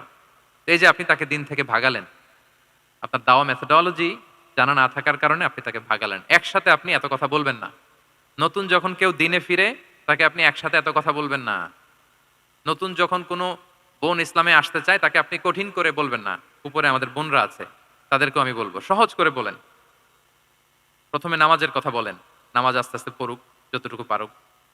প্রথমে হয়তো ৫ ওয়াক্ত পারবে না, ১ ওয়াক্ত ২ ওয়াক্ত দিয়ে শুরু করবে। এরপর আস্তে, আস্তে ৫ ওয়াক্ত যাবে। এরপর তাকে একটু শালীন পোশাকের কথা বললেন যে, "তুমি একটু শালীন পোশাক পরো, সেফটি সিকিউরিটির জন্য ভালো।" সেটাতে অভ্যস্ত হলে তাকে হেজাবের দাওয়াত দিবেন আপনি, হেজাবে অভ্যস্ত হলে নেকাবে দাওয়াত দিবেন আপনি। এইভাবে গ্রাজুয়ালিটি ধাপে, ধাপে একসাথেই কঠিন করে দিনকে উপস্থাপন করা যাবে না। দাওয়া ইজ এ গ্রাজুয়াল প্রসেস। হ্যাঁ? গ্রাজুয়ালি যাইতে হবে। Beginning with the most important issue first, তারপর যেটা ইম্পোর্টেন্ট, তারপর যেটা ইম্পোর্টেন্ট, ধাপে, ধাপে আপনি তাকে বলবেন। আপনারা নিশ্চয়ই সবাই মদ হারাম হওয়ার যে স্টেপগুলো আছে জানেন না? কয়বারে হারাম হয়েছে? ৩ বারে। ويسألونك عن الخمر والميسر قل فيهما إثم كبير ومنافع للناس وإثمهما أكبر من نفعهما। প্রথমে বললেন মদে কিছু উপকার আছে কিন্তু এটার গুনাহ বেশি, ক্ষতি বেশি। কিন্তু সামান্য উপকার আছে। তো মানুষ সচেতন হয়ে গেল যে না এটা কিন্তু গুনাহ আছে, ক্ষতি আছে, সাবধান হইতে হবে। মদ খাওয়া কমায় দিল। আচ্ছা। এরপর বলা হলো ওয়ালা তাকরাবুস সালাতা ওয়া আনতুম সুকারা। মাতাল হয়ে মদ খাওয়া অবস্থায় নামাজে যেও না। কারণ কোন এক সাহাবী নামাজে এমনভাবে তেলাওয়াত করলেন অর্থ চেঞ্জ হয়ে গেল। ফলে দিনে ৫ বার মদ খাওয়া যাবে না। এই আয়াত দিয়ে তো তাই বোঝা যায়, তাই না? ৫ বার, ৫ বারের জন্য যখন সাবধান হয়ে গেল, আরো তারা অভ্যস্ত হয়ে গেল। এরপরে নাজিল হলো ইন্নামাল খামরু ওয়াল মাইসিরু ওয়াল আনসাবু ওয়াল আজলামু রিজসুম মিন আমালি শাইতানি ফাজতানিবুহ। মদ, জুয়া, ভাগ্যলিপি এগুলো শয়তানের কাজ, এগুলো থেকে বেঁচে থাকো। সবাই মদিনার ঘরের ভেতরে মদের বোতল যেগুলো ছিল ভেঙে সব রাস্তায় মদ দিয়ে মদিনার অলিগলি সয়লাভ। সুবহানাল্লাহ। কারো কষ্ট হয়নি। কারণ ধাপে, ধাপে মদকে হারাম করা হয়েছে। কেউ যদি চেইন স্মোকার থাকে, আপনি যদি বলেন যে স্মোকিং হারাম, কালকে থেকে একটাও খেতে পারবে না। ও পারবে? ও তো মারা যাবে। ও সব বাদ দিতে পারবে, স্মোকিং বাদ দিতে পারবে না। তো কি করবেন? তাকে আপনি অল্প, অল্প করে যে একটু, একটু করে ছাড়ো। এই যে রমজান আসতেছে, সারাদিন তো করতেই পারবা না। রাতে ২-৩টা করে খাইও, বেশি খাইও না। না মানে ছাড়ানোর জন্য বলতেছে আরকি। যে ১০টা খায়, তারে যদি আপনি ২টা খাইতে বলেন, এটা তো আপনি দাওয়াই দিলেন নাকি? কমাইতে বললেন তো। সিগারেটের প্রতি তার উৎসাহিত করতেছি না আমরা। চেইন স্মোকার ও ১০টা ছাড়া হয় না প্রতিদিন। তো এই রমজানে আপনি তারে বললেন যে, "সারাদিন তো তুমি না খেয়ে থাকবা। রাতে ১টা ২টা বা ৩টা গেল। ১ম দশকে ৩টা, এরপরের দশকে ২টা, তারপরের দশকে ১টা। যে ১টা খায়, তারপরের দিন তো সে চাইলে ছেড়েও দিতে পারে। কি বলেন? এইভাবে গ্রাজুয়ালি তাকে ছাড়ানোর জন্য অভ্যস্ত করতে হবে। তাহলে এই গ্রাজুয়ালিটিটা দরকার। আমি হাদিস থেকে সিরাত থেকে একটা উদাহরণ দেই, শুনুন। রাসূল সাল্লাল্লাহু আলাইহি ওয়াসাল্লাম মুআয ইবনে জাবাল রাদিয়াল্লাহু তাআলা আনহুকে ইয়ামানের গভর্নর করে পাঠালেন। তো তখন তাকে বললেন যে, "মুআয ইন্নাকা তাআতি কওমান মিন আহলিল কিতাব।" তোমাকে এমন একটা এলাকার গভর্নর করে পাঠাচ্ছি, তারা কিন্তু আহলি কিতাব, মানে people of the books, Jews and Christian community. তারা ইহুদি খ্রিস্টান। তো তাদেরকে যখন দাওয়াত দিবা ধাপে, ধাপে দিবা। কিভাবে দিবা? তিনি বললেন, "ফাদউহুম ইলা শাহাদাতি আন লা ইলাহা ইল্লাল্লাহ ওয়া আন্না মুহাম্মাদুর রাসূলুল্লাহ।" প্রথমে দাওয়াত দিবা তাওহীদ আর রিসালাতের। আওয়াজ করে বলেন, প্রথমে কিসের? তাওহীদ এবং রিসালাতের। আচ্ছা। ফা ইনহুম আতাউ লিযালিক, তারা যখন এটা মেনে নেয়। আরবিটা খেয়াল করেছেন অর্থটা? ফা ইনহুম আতাউ লিযালিক, তাওহীদ রিসালাত যদি মেনে নেয় তাহলে তাদেরকে ৫ ওয়াক্ত নামাজের দাওয়াত দিও। আচ্ছা। ৫ ওয়াক্ত নামাজে যখন তারা অভ্যস্ত হয়ে যায়, ফা ইনহুম আতাউ লিযালিক, যখন তারা এটাও মেনে নেয় তখন তাদেরকে যাকাতের আদেশ করো। সুবহানাল্লাহ, সুবহানাল্লাহ। দেখেন ধাপে, ধাপে একবারে সবগুলো বিধান একবারে তাদের সাথে শেয়ার করতে বলেননি। প্রথমে তাওহীদের, রিসালাতের, মেনে নিলে সালাতের, মেনে নিলে যাকাতের, ধাপে, ধাপে। তাহলে একবারে কেউ নতুন যখন দিনে ফিরেছে, একবারে সবকিছু তার ঘাড়ে চাপিয়ে দিবেন আপনি? কি করবেন? গ্রাজুয়ালি, ধাপে, ধাপে আমরা এই দাওয়াটা তাদেরকে দেয়ার চেষ্টা করব। এটা খুব ইফেক্টিভ হবে, ফলপ্রসূ হবে। কয়টা বললাম আমরা? ৪টা। আপনাদের মনোযোগ আছে তো? বোরিং হচ্ছেন না তো? একটু বোরিং, বোরিং লাগতেছে আপনাদের? হওয়ার কথা, যেহেতু সেই সকাল থেকে আমি শুনলাম ১১টা থেকে প্রোগ্রাম। তো যারা দূর থেকে আসছেন নিশ্চয়ই ফজরের পরে রওনা দিয়ে। ঢাকার বাইরে থেকে আসছেন কারা, কারা? দেখি তো একটু। ইয়া সালাম! আপনারা নিশ্চয়ই ফজর পরে রওনা হয়েছেন। গতকাল? মাশাআল্লাহ, মাশাআল্লাহ। আল্লাহ তাআলা কবুল করুক। আসুন আমরা তাকবীর পড়ি। তাহলে আরেকটু এনার্জেটিক হবো আমরা। লিল্লাহি তাকবীর। লিল্লাহি তাকবীর। লিল্লাহি তাকবীর। একটু এনার্জেটিক লাগতেছে না এখন? মাশাআল্লাহ। না ঠিক আছে, ঠিক আছে। এই তো ঠিক আছে। আচ্ছা ৪টা কভার করে ফেলেছি। ৫ নাম্বার হচ্ছে দাওয়ার মধ্যে ইমোশনাল ইন্টেলিজেন্স ইউজ করতে হবে। তাহলে এটা মোর ইফেক্টিভ হবে। মানে আপনি মানুষের আবেগ অনুভূতি নাড়িয়ে দিয়ে যদি দাওয়া দিতে পারেন, এটা তার শুদ্ধাচারের জন্য অনেক কাজে দিবে। ইমোশনাল ইন্টেলিজেন্স মানে তার আবেগ, ইমোশনকে আপনি ট্রিগার আপ করবেন। ওইটাতে আপনি টাচ করবেন। তাহলে দেখবেন যে সে একেবারে কাবু হয়ে গেছে। এটা রাসূল সাল্লাল্লাহু আলাইহি ওয়াসাল্লামের সিরাতে আমরা অনেক সময় দেখেছি যে ইমোশনাল ইন্টেলিজেন্সকে কাজে লাগিয়ে রাসূল সাল্লাল্লাহু আলাইহি ওয়াসাল্লাম তার আবেগ অনুভূতিতে এমনভাবে নাড়া দিয়েছেন, তাকে আল্লাহ তাআলা হেদায়েতের রাস্তায় নিয়ে এসেছে। সুবহানাল্লাহ বিহামদিহি। একটা ছোট্ট উদাহরণ দেই, মুসনাদে আহমদ ইবনে হাম্বলের হাদিস। কিভাবে ইমোশনাল ইন্টেলিজেন্স রাসূল সাল্লাল্লাহু আলাইহি ওয়াসাল্লাম ইউজ করতেন, আবেগ অনুভূতিকে কিভাবে নাড়া দিতেন রাসূল সাল্লাল্লাহু আলাইহি ওয়াসাল্লাম। এক যুবক এসে সাহাবাদের সামনে রাসূল সাল্লাল্লাহু আলাইহি ওয়াসাল্লামকে বললেন, ইয়া রাসূলুল্লাহ ইযান লি বিয-যিনা, হে আল্লাহর রাসূল আপনি আমাকে জিনার অনুমতি দেন। নাউযুবিল্লাহ। কিসের? জিনার মানে ব্যভিচারের অনুমতি দেন। ব্যভিচার বা জিনার অনুমতি দেন। আশেপাশের সাহাবারা তো রেগে মেগে আগুন। ফাআকবাল আল কওমু আলাইহি ফাজাজারুহ, সবাই তাকে দৌড়ে ধরতে গেল আর ধমকাতে লাগলো, ছি ছি ছি, মাহ মাহ। আমরা যেটা বাংলায় বলি ছি ছি, আরবিতে ওনারা কি বলে? মাহ মাহ, ছি ছি। কি বলো তুমি? লজ্জা শরমের মাথা খেয়ে তুমি রাসূলুল্লাহর দরবারে এসে বলতেছো, হে আল্লাহর রাসূল আপনি জিনার অনুমতি দেন? যে রাসূল আল্লাহর পক্ষ থেকে বাণী শোনায়, ওয়ালা তাকরাবুজ জিনা, তোমরা ব্যভিচারের নিকটবর্তীও হয়ো না। আর তুমি সেই নবীর কাছে এসে আবদার করতেছো জিনার অনুমতি দেন? তারা যখন তেরে আসলো এই যুবকের দিকে, রাসূল সাল্লাল্লাহু আলাইহি ওয়াসাল্লাম তাদেরকে থামালেন, বললেন যে তোমরা থামো, যুবককে ডেকে আনো আমার কাছে। যুবককে নিয়ে আসা হলো। রাসূল সাল্লাল্লাহু আলাইহি ওয়াসাল্লাম তাকে পরম আদরে কাছে টেনে নিলেন। এবার তাকে জিজ্ঞেস করলেন, তুমি জিনার অনুমতি চাও না? বলে যে ইয়া রাসূলুল্লাহ জি, জিনার অনুমতি চাই। তখন রাসূল সাল্লাল্লাহু আলাইহি ওয়াসাল্লাম বললেন, তুমি আমাকে উত্তর দাও তো, তুমি বলো তো যে আতুহিব্বুহু লি উম্মিক, তুমি কি পছন্দ করবে যে কোনো পরপুরুষ তোমার মায়ের সাথে এই জিনাটা করুক? তোমার এটা ভাল লাগবে? সে বলে লা ইয়া রাসূলুল্লাহ, না কখনো না। আমার মায়ের সাথে কেউ এই পাপাচারে লিপ্ত হবে, এটা কোনো মানুষ মেনে নিবে না। আমি কেন, কেউ মেনে নিবে না। তারপর রাসূল সাল্লাল্লাহু আলাইহি ওয়াসাল্লাম তাকে বললেন, আতুহিব্বুহু লিবনাতিক, তুমি তোমার কলিজার টুকরা সন্তান, কন্যা সন্তানের সাথে, তোমার কন্যার সাথে কেউ এই পাপ কাজটা করুক, এটা তুমি মেনে নিবে? এটা তুমি পছন্দ করো? সে বলল, লা ইয়া রাসূলুল্লাহ, হে আল্লাহর রাসূল কশ্চিন কালেও না, কখনো মানব না। আমার মেয়ের সাথে কেউ এই কাজ করবে, আমি কখনো মানব না। রাসূল সাল্লাল্লাহু আলাইহি ওয়াসাল্লাম আবার তাকে প্রশ্নবাণে জর্জরিত করতে লাগলেন। আবার বললেন, আতুহিব্বুহু লি উখতিক, তুমি কি তোমার প্রিয় বোনের সাথে কেউ এটা করুক, এই পাপাচারে লিপ্ত হোক, জিনা করুক, পছন্দ করবে? তোমার বোনকে কেউ এরকম করবে, অপমান করবে, এটা চাইবে তুমি? বলে কখনো না, লা ইয়া রাসূলুল্লাহ, কখনো না, কেউই তো পছন্দ করবে না এটা। তখন রাসূল সাল্লাল্লাহু আলাইহি ওয়াসাল্লাম বললেন, তুমি যার সাথে জিনার অনুমতি চাইছো সে তো কারো না কারো মা, কারো না কারো মেয়ে, কারো না কারো বোন। তুমি এভাবে কেন ভাবতে পারো না? সুবহানাল্লাহি বিহামদিহি। এই কথা বলার পরে তো সে একেবারে ইমোশনালি এমন ড্যামেজ হয়েছে, লজ্জায় কাঁচুমাচু হয়ে মাথা নিচু করে দাঁড়ায় আছে। তখন রাসূল ইসলাম তার পিঠে একটা আলতো চাপড় মারলেন, পরম মমতায় আলতো চাপড় দিয়ে তার জন্য দোয়া করলেন, আল্লাহুম্মা গফির যামবাহ ওয়া তাহহির কলবাহ ওয়া হাসসিন ফারজাহ। আল্লাহ তুমি এই যুবকের পাপ মোচন করো, আল্লাহ তুমি তার অন্তরটাকে পরিশুদ্ধ করো, আল্লাহ তুমি তার চরিত্রটাকে নিষ্কলুষ করো। এই হাদিসের রাবি উনি বলতেছেন, ফালাম ইয়াকুন বা'দা যালিকাল ফাতা ইয়ালতাফিতু ইলা শাই, ওই দিনের পর থেকে এই যুবক কখনো কোনো পরনারীর দিকে রাস্তায় তাকায় নাই। এই ইমোশনালি যখন তাকে দুর্বল করা হলো, তাকে যখন এইভাবে রাসূল সাল্লাল্লাহু আলাইহি ওয়াসাল্লাম প্রেজেন্টেশন করলেন, হাদিসের বর্ণনাকারী বলেন এরপরে আমরা কোনোদিন তাকে পরনারীর দিকে তাকাতে দেখি নাই। তার হৃদয়টাকে আল্লাহ তাআলা পরিশুদ্ধ করে দিলেন। রাসূল সাল্লাল্লাহু আলাইহি ওয়াসাল্লাম ওয়া ইউযাক্কিহিম, কিভাবে মানুষকে পরিশুদ্ধ করতে দেখেন, কিভাবে তার আবেগ অনুভূতিকে নাড়িয়ে তার চিন্তার জগতে আলোড়ন সৃষ্টি করে তাকে এমন ভাবে কাবু করলেন যে রাসূল সাল্লাল্লাহু আলাইহি ওয়াসাল্লাম যেই দিকে তাকে গাইড করতেছে এখন সে সেদিকেই যেতে বাধ্য। তো এইটা আমাদেরকে করতে হবে, ইমোশনাল ইন্টেলিজেন্স কাজে লাগিয়ে মানুষের আবেগ অনুভূতিতে নাড়া দিয়ে যদি আপনি তাকে কোনো কথা, কোনো বার্তা, কোনো নাসিহাত করেন, তখন সেটা সে শুনে। এমন শোনা শুনে এমন ভাবে সে হেদায়েতের পথে আসে যেটা আমরা কল্পনাও করতে পারি না। তাহলে এটা যেন আমরা করি, এটা খুবই প্রোডাক্টিভ, এটা খুবই ইফেক্টিভ, এটা খুবই ফ্রুটফুল, কাজে দেয় মানুষকে ইমোশনালি তাকে দাওয়া দেওয়া। এই পয়েন্টটা বুঝতে পেরেছেন তো সবাই, না?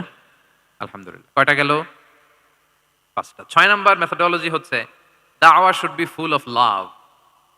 দাওয়া বললে এটার সাথে লাভ থাকতে হবে, লাভ, ভালোবাসা। যদি আপনি দাওয়া বলেন, এখানে লাভ থাকতে হবে। ইট কামস উইথ লাভ, ভালোবাসা। ভালোবাসা দিয়ে আপনি মানুষের হৃদয় জয় করতে হবে। আমরা দায়ীরা অনেক সময় বেশি জাজমেন্টাল হয়ে যাই। আরব শায়েখরা বলে যে নাহনু দুআত লাসনা কুদাত, আমরা দায়ী, আমরা জাজ নই, উই আর নট জাজেস।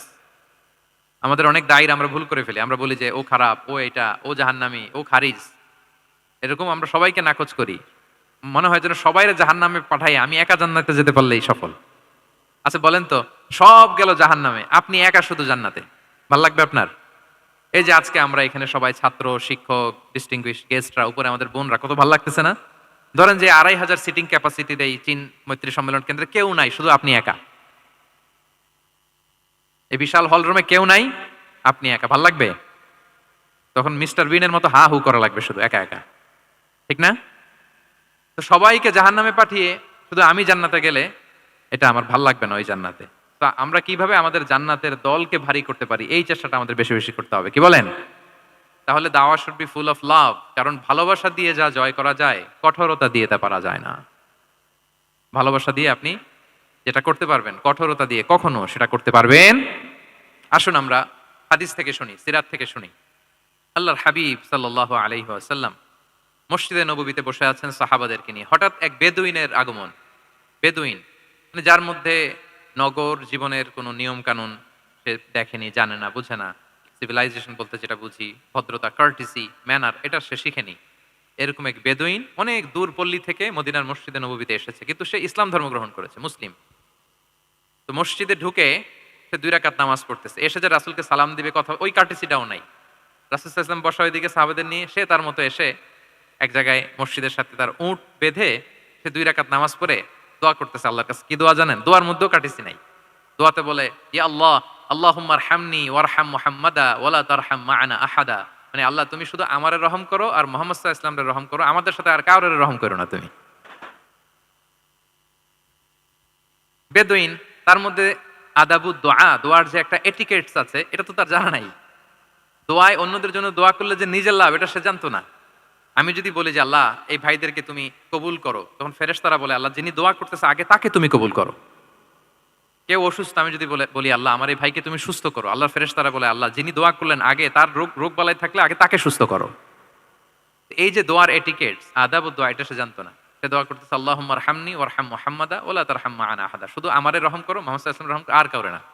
তো রাসূল সাল্লাল্লাহু আলাইহি ওয়াসাল্লাম দূর থেকে দেখতেছেন এই দোয়া আর বলতেছেন যে হায় রে, একটা প্রশস্ত জিনিসকে সে সংকীর্ণ বানায় ফেললো। আল্লাহর কাছে কি রহমের কোনো কমতি বা ঘাটতি আছে? নাই। সে তো দোয়াতে সবাইকে ইনক্লুড করতে পারত। তো রাহমাতাল লিল আলামিন আল্লাহর হাবিব সাল্লাল্লাহু আলাইহি ওয়াসাল্লাম তিনি বুঝতে পেরেছেন যে এই লোকটা আসলে বেদুইন, তার মধ্যে ওই কার্টিসি নাই। তো তিনি ফলো করতে লাগলেন যে দেখি লোকটা কি করে। তো লোকটা দোয়া টোয়া করেই এবার যে মসজিদের এক কর্নারে বসে ওখানেই পেশাব করা শুরু করলো। মানে কোনো কার্টিসি, নিয়ম, ভদ্রতা তার জানা নাই। তো তাকে পেশাব করতে দেখে বাকি লোকেরা তো তাকে ধরতে গেল, মারতে গেল। রাসূল সাল্লাল্লাহু আলাইহি ওয়াসাল্লাম বললেন, দাউ, রাখো রাখো, আরে থামো থামো, ওকে কাজ সারতে দাও, ওকে ওর কাজ সারতে দাও। কারণ আপনারা এটা ভালো জানেন যে ওয়াশরুম সারা অবস্থায় যদি কেউ বাইরে থেকে জোরে ডাক দেয় তাহলে অবস্থা খারাপ আছে, ঠিক কিনা বলেন? কেউ টয়লেট সারতেছে ওয়াশরুমে, তখন যদি আপনি জোরে নক করেন এটা তার ক্ষতি হয়, কারণ আগে তাকে ওইটা পাস করতে হবে স্মুথলি। এটাও একটা এটিকেট যে কেউ ওয়াশরুমে গেল, আমাকেও যেতে হবে, তো আমি যে বারবার ডিস্টার্ব না করে ওখানে একটু পায়চারা করতে পারি, একটু হালকা মৃদু শব্দে কাশি দিতে পারি, বা আমি যে বাইরে আছি, সামওয়ান ইজ ওয়েটিং আউটসাইড, এটা তাকে বুঝাতে পারি। কিন্তু অনেকে যে কি করে, ধাম ধাম করার যখন শুরু করে ওই বেচারার তো অবস্থা টাইট। এটা যেন আমরা না করি, এই শিক্ষাটা কিন্তু এই হাদিস থেকে পাই। রাসূল সাল্লাল্লাহু আলাইহি ওয়াসাল্লাম বললেন, দাউ দাউ, রাখো রাখো, আরে ছাড়ো ছাড়ো, ও তো এখন ইয়ে করতেছে, ইউরিন পাস করতেছে, রাখো, ওটাও সারুক, আগে সারুক, আমরা পরে ডিল করি। তো সবাইকে তিনি থামালেন, ও সারলো। এবার রাসূল সাল্লাল্লাহু আলাইহি ওয়াসাল্লাম বললেন, এবার তোমরা যে ওয়া হারিকু আলা বাউলিহি সাজলান মিন মা, যেহেতু মসজিদে নববীর ফ্লোর ছিল বালুর ফ্লোর, শুকিয়ে যাবে, বললেন যে ওর পেশাব করা জায়গার উপরে 1 বালতি পানি ঢেলে দাও। সাহাবারা দিল।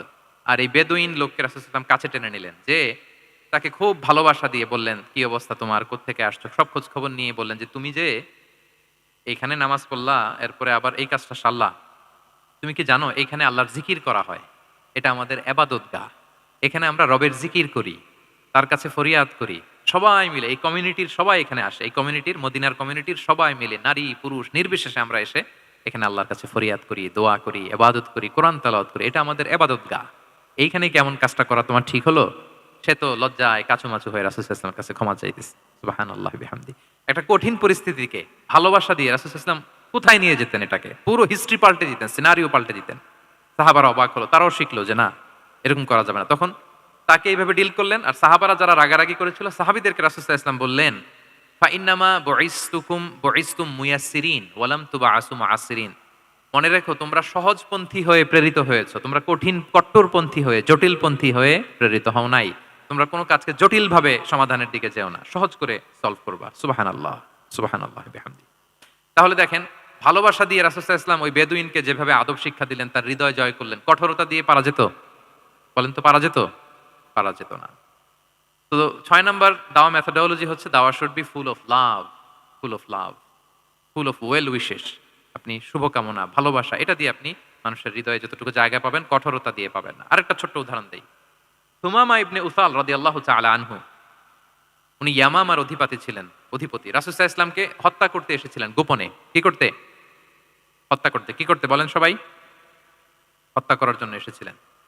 কিন্তু দুর্ভাগ্যক্রমে হত্যা করতে এসে সে ধরা পড়ে গেছে সাহাবীদের হাতে। হত্যা আর করতে পারে নাই সুমামা ইবনে উসাল। তো সাহাবীরা তাকে ধরে মসজিদে নববীর পিলারের সাথে বেঁধে রাখলো। ইসলামকে ডাকলো। তারা বলল যে, ইয়া রাসূলুল্লাহ দেখেন, ইয়ামামা থেকে আসছে সুমামা ইবনে উসাল আপনাকে হত্যা করবার জন্য, তাকে আমরা ধরে ফেলেছি। আমরা বেঁধে রেখেছি। রাসূল ইসলাম তার কাছে যেয়ে তার খোঁজ খবর নিলেন প্রথম দিন এবং তার সামনে যথারীতি তাওহীদ এবং রিসালার দাওয়াত দিলেন। ফিরে আসলেন। ফিরে এসে সাহাবাদেরকে বললেন, তোমাদের ঘরে ভালো রুটি আছে কার কাছে? রুটির কালেকশন, আটা পিষে রুটি বানাতে পারবে। একজন বলল আমি। বলল যে এটা সুমামাকে দিয়ে আস। তো দিয়ে আসলো। আরেকজন বলল ভালো তাজা খেজুর আছে কার কাছে? এক সাহাবী বললেন আমার কাছে। রাসূল ইসলাম বললেন যাও এটা সুমামাকে দিয়ে আস। দিয়ে আসলেন। এরপরের দিন রাসূল সাল্লাল্লাহু আলাইহি ওয়াসাল্লাম যে আবার ইসলামের সৌন্দর্য, হ্যাঁ, মাহাসিনু আহকামি শারিয়া, ইসলামী শারিয়ার যে বিউটি অফ ইসলাম, এটা তুলে ধরলেন। ইসলামের যৌক্তিকতা তুলে ধরলেন। সে অবাক হতে লাগলো যে কিরে, যুদ্ধবন্দীদের সাথে মুহাম্মদ সাল্লাল্লাহু আলাইহি ওয়াসাল্লাম এবং তার অনুসারীরা এরকম আচরণ করে? সে তো যুদ্ধবন্দী, এত সুন্দর আচরণ।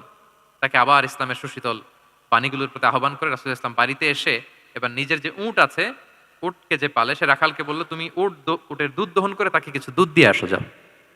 সুবহানাল্লাহ। আসছিল রাসূল সাল্লাল্লাহু আলাইহি ওয়াসাল্লামকে কি করতে? হত্যা করতে।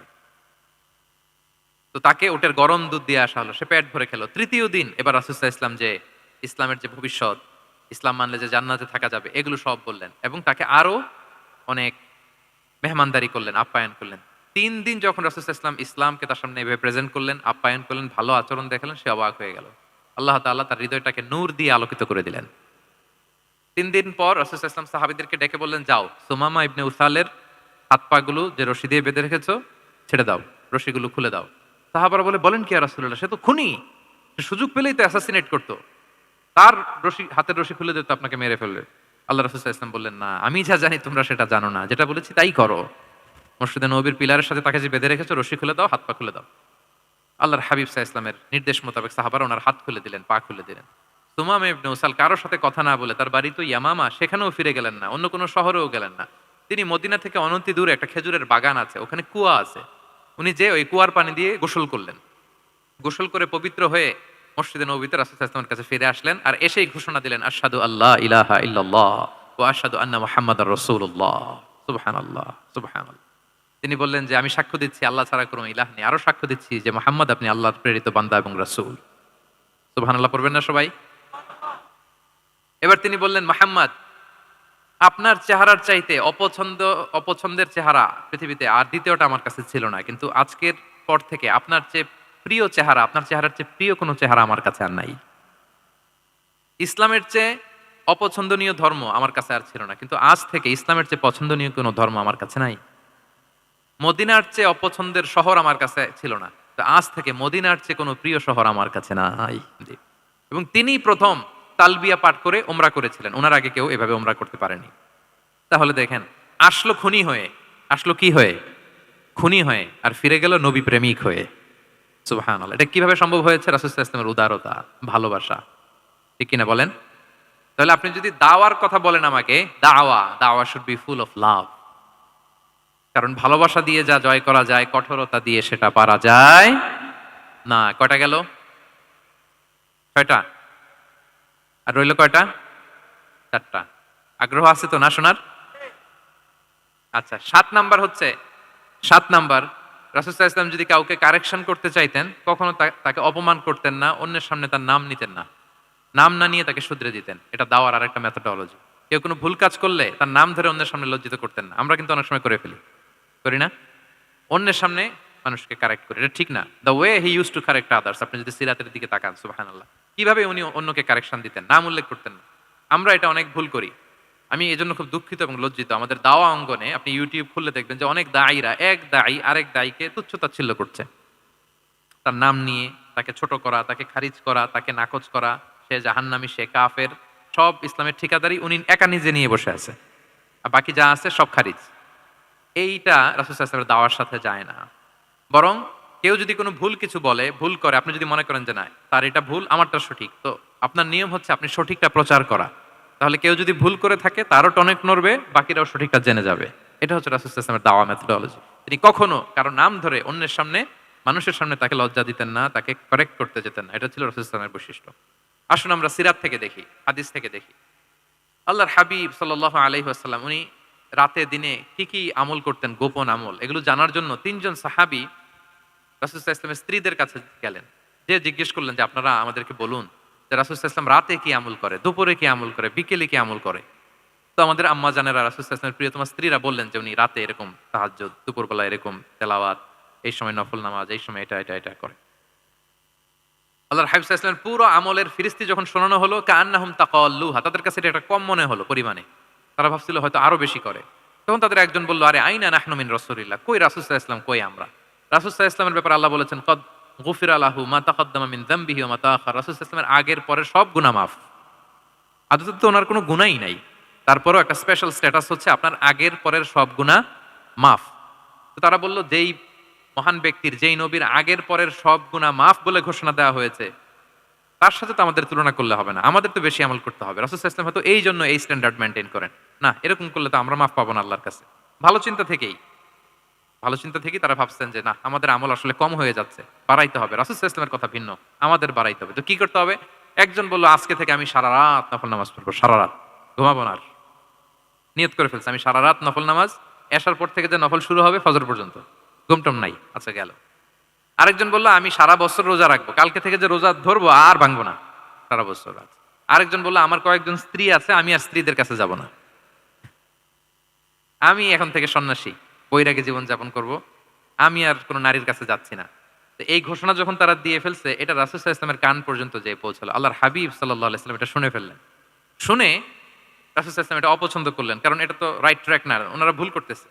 তো একটা ভরা মজলিসে রাসূল সাল্লাল্লাহু আলাইহি ওয়াসাল্লাম বললেন, আনতুমুল্লাযীনা কুলতুম কাযা ওয়া কাযা, শুনলাম তোমাদের মধ্যে কে কে নাকি এমন এমন বলছো। সুবহানাল্লাহ। তিনি বলতে পারেন, এই আব্দুল্লাহ দাঁড়াও, এই আব্দুর রহমান স্ট্যান্ড আপ, এই দাঁড়াও, তুমি নাকি এটা বলছো, তুমি এটা বললে তো ওনারা লজ্জা পেতেন না? সবার সামনে লজ্জা পেতেন। উনি এটা না করে কাজ হাসিল হয়ে যাচ্ছে, বললেন আনতুমুল্লাযীনা কুলতুম কাযা ওয়া কাযা। অনেক বর্ণনা এরকম পাওয়া যায়, মা বালু আকওয়ালিন আকওয়ামিন ইয়াফআলুনা কাযা ওয়া কাযা, মা বালু আকওয়ামিন ইয়াকুলুনা কাযা ওয়া কাযা। তাদের কি হলো, তারা এমন এমন বলে, তাদের হলোটা কি, তারা এমন এমন বলে। এইভাবে তিনি শুধরে দিতেন। তো বললেন, তোমাদের মধ্যে কেউ কেউ নাকি এটা বলে, এটা বলে। এই ওই তিনজনের তো টনক নড়ে গেছে, আর বাকিরা শুনতেছে। তখন রাসূল সাল্লাল্লাহু আলাইহি ওয়াসাল্লাম বললেন, না, এটা ঠিক নয়। আমি তোমাদের মধ্য থেকে সবচেয়ে বেশি মুত্তাকি, সবচেয়ে বেশি বুজুর্গ। ওয়াল্লাহি ইন্নী লা আখশাকুম লিল্লাহি ওয়া আতকাকুম লাহু। আমি তোমাদের মধ্যে থেকে আল্লাহকে সবচেয়ে বেশি ভয় পাই। বলেন তো, রাসূল সাল্লাল্লাহু আলাইহি ওয়াসাল্লামের চেয়ে বেশি আল্লাহকে ভয় পাওয়া কারো পক্ষে সম্ভব? আল্লাহর হাবিব সাল্লাল্লাহু আলাইহি ওয়াসাল্লামের চেয়ে বেশি মুত্তাকি হওয়া কারো পক্ষে সম্ভব? আমার নবীর চাইতে শ্রেষ্ঠ হওয়া সম্ভব? তার যে স্ট্যান্ডার্ড ইবাদতের, এটারে ছাড়াই যাওয়া সম্ভব? সম্ভব না। তো তিনি বললেন যে আমি রাত্রিবেলা ঘুমাই এসার পরে, আবার শেষ রাতে তাহাজ্জুদও পড়ি। ঘুমও আছে, নামাজও আছে, ব্যালেন্স। আমি সোম বৃহস্পতিতে রোজা রাখি, সপ্তাহের বাকি দিনগুলোতে খাই।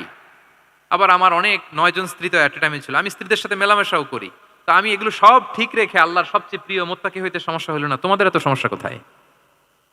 তোমাদের সমস্যা কোথায়? আমার চেয়ে শ্রেষ্ঠ যদি কেউ কিছু করতে চাও, এটা হবে না। আমি হচ্ছি স্ট্যান্ডার্ড। সুবহানাল্লাহ। দেখেন, এইভাবে যখন বললেন, ঠিক করে দিলেন যে তোমরা কে কে জানি এরকম নিয়ত করছো, এটা ভুল করেছো, বরং শুদ্ধ হবে এটা। ওই তিনজনের টনক নড়ে গেছে, তারা শুধরে নিয়েছেন, আর বাকিরা সঠিক মেসেজটা, সঠিক নির্দেশনাটা জেনে গেল। তাহলে ওনাদেরকে কারেকশন করা হয়ে গেছে না অলরেডি? বলেন তো, ওনারা যে ভুল করছে, কারেকশন হয়েছে কিনা? কিন্তু তাদেরকে অপমান করা হয়েছে। এই ভুলটা আমরা অনেক সময় করি। অন্যের সামনে কখনো নিজের ছেলেকে, নিজের স্ত্রীকে, বন্ধুকে বা যাকে, হঠাৎ হাসির রোল পড়লো কেন এখানে? কিছু কমন পড়ে গেছে নাকি কথা নিজের জীবনের সাথে? অন্যের সামনে এইভাবে আমরা যেন কারেক্ট না করি। কাউকে সংশোধন করতে চাইলে আল্লাহর হাবিব সাল্লাল্লাহু আলাইহি সাল্লামের দেখানো পথেই যেন আমরা সংশোধন করি। এটা হচ্ছে এই হাদিসের 1 নাম্বার শিক্ষা। আরেকটা শিক্ষা হচ্ছে ব্যালেন্স লাইফস্টাইল, ব্যালেন্স অ্যাপ্রোচ আমরা জানলাম। অনেকে মনে করে, আমার পরিচিত কয়েকজন লোক আছে, আমি বলছি, তারা থামাইছে কিনা জানি না, আমার কাছে এসে শোনাইতেছে, হুজুর আমি সারা বছর রোজা রাখি।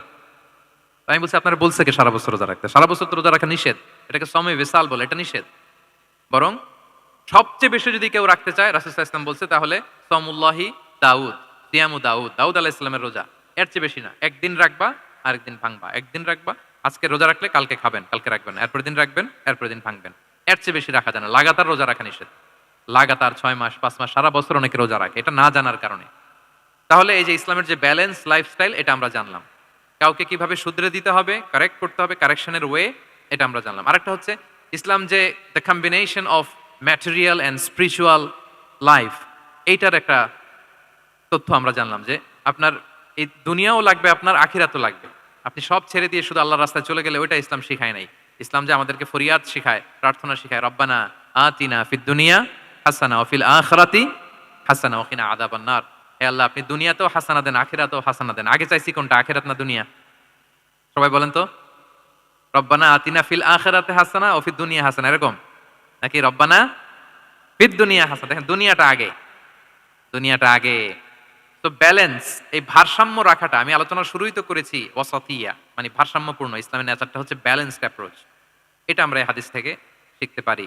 আমাদের অনেকেরই এটাতে ঘাটতি আছে, অনেক জ্ঞানী, অনেক স্কলার, অনেক তার কিছু, কিন্তু তার মধ্যে ভারসাম্য এবং পরিমিতি বোধ নাই। পরিমিতি বোধ, ভারসাম্য, ব্যালেন্স লাইফস্টাইল, এটা অনেকে অ্যাডপ্ট করতে পারে না। এটা বছরের পর বছর সাধনা করতে হয়, অ্যাডপ্ট করে নিতে হয় নিজের সাথে।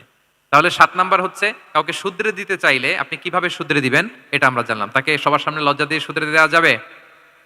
তাহলে কৌশলে তাকে শুধরে দিতে হবে। পারা যাবে তো ইনশাআল্লাহ? কয়টা গেল? 8 নাম্বার।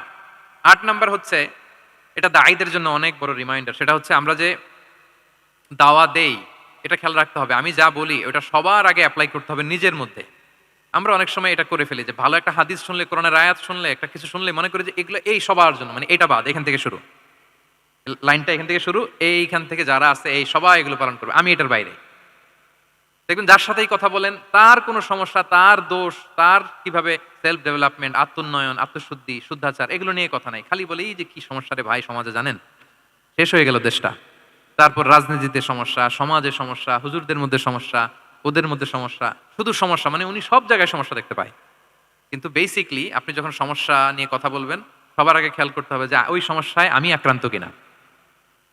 আমরা কেন যেন অন্যকে কাঠগড়ায় দাঁড় করাতে বেশি পছন্দ করি, কিন্তু নিয়ম হচ্ছে নিজেকে বারবার কাঠগড়ায় দাঁড় করানো, যে আমি ঠিক করতেছি কিনা, আসলে আমার মধ্যে শুদ্ধাচার আছে কিনা, আমার লেনদেন ঠিক আছে কিনা, আমি আমার মধ্যে সততা আছে কিনা, do I live a decent life, আমি যা বলি আমি তা করি কিনা। এটা অনেক সময় আমরা ভুলে যাই। আমরা যা বলি সেটা যেন আগে আমরা নিজে আমল করতে পারি। আল্লাহ তৌফিক দান করুক। আল্লাহ তাআলা বলছেন, ইয়া আইয়ুহাল্লাযীনা আমানু লিমা তাকুলুনা মা লা তাফআলুন। কেন তুমি সেটা বলো যেটা তুমি করো না? কেন সেটা বলো? তো আমরা যদি দাওয়া কাজ করতে চাই, আমি যে দাওয়াটা দিব বা নাসিহাত দিব বা বার্তাটা রাখবো, সবার আগে যেন এটা নিজের দিকে, ওই তীর তীর যেন নিজের দিকে থাকে, যে না এটা আগে তোমার জন্য, আগে তুমি পালন করো, পাশাপাশি এটা সবার জন্য, এটা যেন আমরা করি। আল্লাহর হাবিব সাল্লাল্লাহু আলাইহি ইসলামের জীবনে যদি আমরা দেখি তাহলে দেখবো উনি যা বলতেন ওইটা নিজে আগে বেশি করতেন। আল্লাহু আকবার। উনি ইবাদতের কথা বলতেন, আল্লাহর সামনে নিজেকে সঁপে দেওয়ার কথা বলতেন। আর নিজেকে কিভাবে সঁপে দিতেন দেখেন, তিনি যখন দোয়া করতেন নিজেকে ছোট করতে করতে তিনি আল্লাহর বলতেন, আল্লাহুম্মা ইন্নী আবদুক ওয়া ইবনু আবদিক ওয়া ইবনু আমাতিক নাসিয়াতি বিয়াদিক। হে আল্লাহ, আমি আপনার দাস। আল্লাহ, আমি দাসের ঘরের দাস, দাসীর ঘরের দাস। মানে আমার পিতা আব্দুল্লাহ আপনার দাস, আমার মা আমিনা আপনার দাসী, তো আমরা সবাই আপনার গোলাম। গোলামের ঘরের গোলাম। এর চেয়ে তুচ্ছ, ছোট, নগণ্য করে কি আর আল্লাহর সামনে নিজেকে পেশ করা যায় বলেন? এরপর তিনি বলতেন, নাসিয়াতি বিয়াদিক। আল্লাহ, আমার মাথার চুলের ঝুঁটি আপনার হাতের মুঠোয়।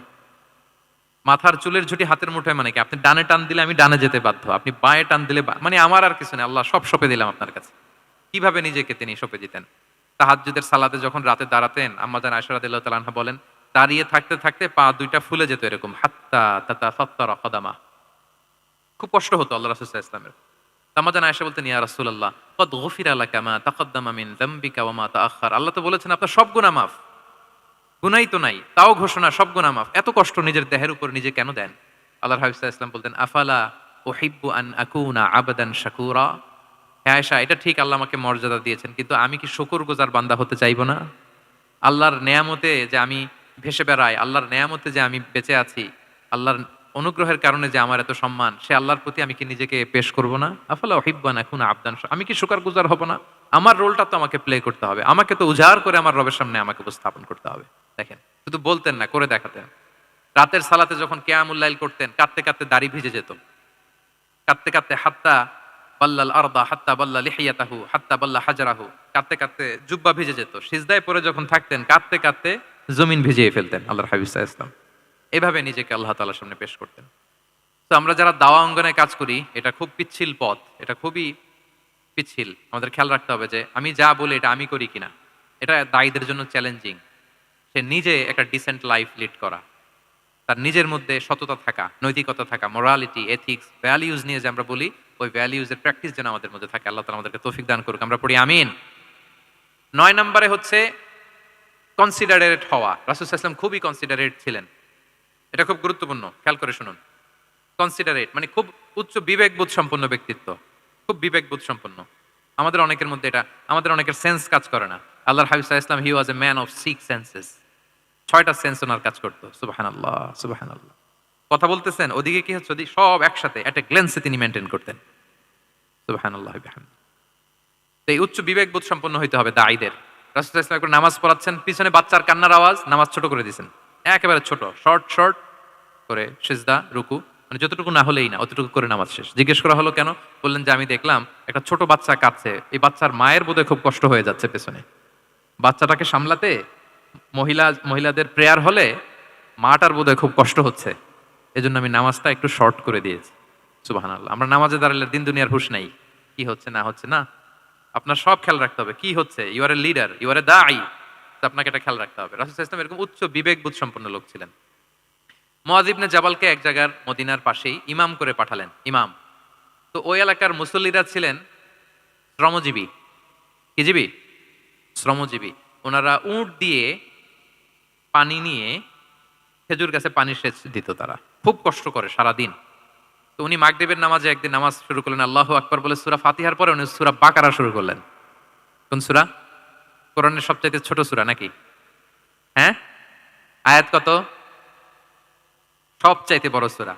তো উনি হয়তো একটা খুব চিল মুডে আছেন, একটা খুব ভালো মুডে আছেন, এবাদতের একটা মুডে আছেন। উনার আবেগ থেকে উনি হয়তো সূরা বাকারা শুরু করে দিয়েছেন, তেলাওয়াত করে করে মজা পাচ্ছেন, করতেছেন। কিন্তু পিছনে মুসল্লিরা হচ্ছে শ্রমজীবী। সারাদিন খেতে খামারে খেজুর বাগানে কাজ করে ওনারা নামাজ পড়তেছেন। একদল তো নামাজ ছেড়ে দিছে। ছেড়ে দিয়ে নিজেরা নামাজ পড়ে আল্লাহর হাবিব সাল্লাল্লাহু আলাইহি ওয়াসাল্লামের কাছে যে বিচার দিলেন যে, ইয়া রাসূলুল্লাহ, দেখেন এমন একজনকে ইমাম হিসেবে পাঠালেন, উনি মাগরিবের নামাজ শুরু করছে সূরা বাকারা দিয়ে। আমরা হচ্ছে শ্রমজীবী মানুষ, আমরা কি পারি এত সময় দাঁড়িয়ে থাকতে? রাসূল সাল্লাল্লাহু আলাইহি ওয়াসাল্লাম খুব রেগে গেলেন, খুব। মুআয ইবনে জাবাল রাদিয়াল্লাহু তাআলা ওনাকে ডেকে পাঠালেন। ডেকে কি শব্দ ইউজ করছে জানেন? উনি বললেন, আফাত্তানুন আনতা ইয়া মুআয। ফাত্তান মানে ফিতনাবাজ। হে মুআয, তুমি কি সমাজে ফিতনা ছড়াচ্ছ? তোমাকে পাঠালাম সেখানকার ইউনিটি ধরে রাখতে, ইমাম হয়ে নামাজ পড়াবা, তালিম দিবা। আফাত্তান আনতা ইয়া মুআয, তুমি ফিতনা ছড়াচ্ছ? তুমি কেন সাব্বিহ ইসমা রাব্বিকাল আলা তোমার মুখস্থ নাই? ওয়াশ-শামসি ওয়া দুহাহা মুখস্থ নাই? হাদিসে দুইটা সূরার কথা, যে এই সাইজের সূরাগুলো পারো না, তুমি এগুলো দিয়ে নামাজ পড়াবা যাতে ওদের কষ্ট না হয়। ওরা তো শ্রমজীবী সাহাবী, ওদের দিকে তো তোমার খেয়াল রাখতে হবে, কনসিডারেট হতে হবে। সুবহানাল্লাহ বিহামদি। দেখেন রাসূল সাল্লাল্লাহু আলাইহি ওয়াসাল্লাম ইমামকে এনে শাসন করলেন, বুঝিয়ে বললেন যে না, তোমাকে ছোট ছোট সূরায় নামাজ পড়াতে হবে যাতে করে কষ্ট না হয়। এবং রাসূল সাল্লাল্লাহু আলাইহি ওয়াসাল্লাম কাউকে কোনো দায়িত্ব দিয়ে কাজে পাঠালে ওনার বিখ্যাত একটা বাণী তিনি বলে দিতেন। আমার ভেরিফাইড যে ফেসবুক পেজের কভার ফটোতে দেখবেন এই হাদিসটা দেয়া। সেটা হচ্ছে তিনি কাউকে কোনো দায়িত্ব দিয়ে পাঠালে তিনি বলতেন, বাশশিরু ওয়ালা তুনাফফিরু, ইয়াসসিরু ওয়ালা তুআসসিরু।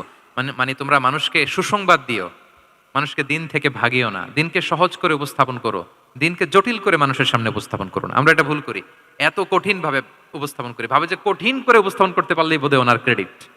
এরকম একটা মানসিকতা অনেকের আছে। কোনো মুফতি যদি এমন কোনো ফতোয়া দেয় যেটা সমাজের অধিকাংশ মুসলিম চেষ্টা করেও মানতে পারতেছে না, কঠিন হয়ে যাচ্ছে, তার মানে something is missing in the fatwa, something is missing in the legal opinion, and the mufti should revise the issue again and again. তাকে আরো মুফতিদের সাথে রিভাইজ করতে হবে, আরো কিভাবে জীবন ঘনিষ্ঠ করে মাসালাটা দেয়া যায়, তাকে এটা ভাবতে হবে। কারণ আল্লাহ দিনের মধ্যে জটিলতা রাখেননি, কাঠিন্যতা রাখেননি। আমরা দিনকে কঠিনভাবে মানুষের কাছে উপস্থাপন করি, মানুষকে ভয় দেখাই, আমরা হতাশ করি, দিন থেকে ভাগাই। রাসূল সাল্লাল্লাহু আলাইহি ওয়াসাল্লাম বলেছেন, খবরদার দিন থেকে ভাগিও না, সহজ করে মানুষের কাছে উপস্থাপন করো, দিনকে জটিল করে মানুষের কাছে উপস্থাপন করবে না। তো তাহলে কনসিডারেট ছিলেন রাসূল সাল্লাল্লাহু আলাইহি ওয়াসাল্লাম, খুব উচ্চ বিবেকবোধ সম্পন্ন ব্যক্তি ছিলেন। একবার মাগরিবের সালাতে অথবা এশার সালাতে হাদিসে এসেছে যে ইহদা সলাতাইল ইশা মানে মাগরিব অথবা এশায় হাসান হুসাইন রাদিয়াল্লাহু তাআলা আনহুকে নিয়ে তিনি নামাজে গেলেন। নামাজের এক পর্যায়ে সিজদারত অবস্থায় ওনার নাতি হাসান রাদিয়াল্লাহু তাআলা আনহু ওনার কাঁধের উপরে চেপে বসলেন, দীর্ঘ সিজদা দিলেন। এরপর যখন নামাজ শেষ করলেন, সাহাবারা বললেন, ইয়া রাসূলুল্লাহ, এত লম্বা সিজদা দিতে তো কখনো দেখি নাই, নামাজে কি অসুস্থ হয়ে গেলেন নাকি? অথবা নামাজ চলা অবস্থায় কি কোরআনের আয়াত নাজিল হলো নাকি? রাসূল সাল্লাল্লাহু আলাইহি ওয়াসাল্লাম বললেন, কুল্লু যালিকা লাম ইয়াকুন, একটাও না, বরং ওয়ালাকিন নাবনি ইরতাহালানি, আমার নাতি আমার কাঁধে উঠছিল। ফাকারিহতু আন উআজ্জিলাহু হাত্তা ইয়াকদিয়া হাজাতা, আমি সিজদায় উঠতে গেলেই তো ও যে খেলতেছে এটা ডিস্টার্ব হয়ে যাবে। তো ওর যতক্ষণ না ওর খেলা শেষ না হয় আমি একটু ওয়েট করতেছিলাম। তার খেলাধুলা শেষে তার সময় যখন হয়েছে নেমে গেছে, আমি তখন সিজদা থেকে মাথা উঠিয়েছি। কি কনসিডারেট ছিলেন দেখেন, কি উচ্চ বিবেকবোধ সম্পন্ন। অন্যের যাতে কষ্ট না হয়, অন্যের যে কোনো কনসার্ন, এগুলো সব তিনি খেয়াল রাখতেন। তো দাঈদের এরকম সিক্স সেন্সের অধিকারী হওয়ার চেষ্টা করতে হবে। আল্লাহ তাআলা আমাদেরকে তৌফিক দান করুক। কয়টা গেল? ৯টা। আর একটা সর্বশেষ, এটা খুব গুরুত্বপূর্ণ, আপনাদের সাথে খুব রিলেভেন্ট, খুবই রিলেভেন্ট, মনোযোগ দিয়ে শুনুন। সেটা হচ্ছে প্রপার টাইমিং ফর দাওয়া। দাওয়ার জন্য টাইমিংটা খুব গুরুত্বপূর্ণ। টাইমিং ইজ প্রপার টাইমে যদি দেন ওটা ক্লিক করবে, ওটা স্পার্ক করবে। আর যদি সময় মতো না হয় ওটা কাজ করবে না। প্রপার টাইমে প্রপার দাওয়াটা দিতে হয়, সঠিক সময়ের অপেক্ষা করা, যখন সেই সময়টা আসছে তখন দাওয়া দেওয়া। বুঝতে পেরেছেন না ব্যাপারটা? একটা ছোট্ট উদাহরণ দেই। এক ইহুদি কিশোর রাসূল সাল্লাল্লাহু আলাইহি ওয়াসাল্লামের খেদমত করতো। ইহুদি কিশোর, কোন ধর্মের কিশোর বলেন তো? ইহুদি কিশোর প্রায় আসতো, রাসূল সাল্লাল্লাহু আলাইহি ওয়াসাল্লামের কাছে আসতো, রাসূল সাল্লাল্লাহু আলাইহি ওয়াসাল্লামের সেবা করতো, কিন্তু তাকে কখনো রাসূল সাল্লাল্লাহু আলাইহি ওয়াসাল্লাম দিনের দাওয়াত দেন নাই। ছেলেটা ইহুদি, কিন্তু তার সামনে কখনো দিনের দাওয়াত তিনি দেন নাই। তো একদিন দেখে যে ওই ছেলে আসে না, লাগাতার এরকম কয়েকদিন যাবত ওই ছেলে আর আসে না। তখন রাসূল সাল্লাল্লাহু আলাইহি ওয়াসাল্লাম খোঁজ নিলেন যে কি হয়েছে। তখন রাসূল সাল্লাল্লাহু আলাইহি ওয়াসাল্লাম শুনতে পেলেন যে ছেলেটা অসুস্থ। ছেলেটা কি অসুস্থ। আল্লাহর হাবিব সাল্লাল্লাহু আলাইহি ওয়াসাল্লাম তার বাসায় গেলেন, যে দেখতেন যে বিছানায় পড়ে আছে ছেলেটা।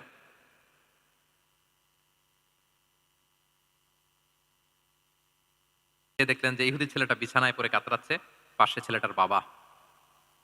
রাসূল সাল্লাল্লাহু আলাইহি ওয়াসাল্লাম তার মাথায় হাত বুলিয়ে দিলেন, তার খোঁজ খবর নিলেন। এবার রাসূল সাল্লাল্লাহু আলাইহি ওয়াসাল্লাম বললেন, আসলিম, মানে ইসলাম ধর্ম গ্রহণ করো। ফানাযারা ইলা ওয়াজহি আবি, ইহুদি ছেলেটা তার বাবার চেহারার দিকে তাকালো যে দেখি আব্বা কি বলে। বাবা যেহেতু দাঁড়ায় আছে। ফানাযারা ইলা ওয়াজহি আবি, বাবার চেহারার দিকে মুমূর্ষু ছেলেটা বাবার চেহারার দিকে তাকালো। তো বাবা বলল, আতি আবুল কাসিম, মানে আবুল কাসিম যা বলে তাই শোনো। রাসূল সাল্লাল্লাহু আলাইহি ওয়াসাল্লামের বড় ছেলের নাম ছিল কাসিম, ফলে ওনাকে আবুল কাসিম বলে মদিনাতে ডাকা হতো। আমাদেরও তো বড় ছেলে বা বড় মেয়ের নাম ধরে ডাকে না? ধরেন যে আপনার বড় ছেলের নাম আব্দুল্লাহ, তো আপনারা বলে আব্দুল্লাহর বাবা। রাসূল সাল্লাল্লাহু আলাইহি ওয়াসাল্লামকে মদিনায় বলা হতো কাসিমের বাবা।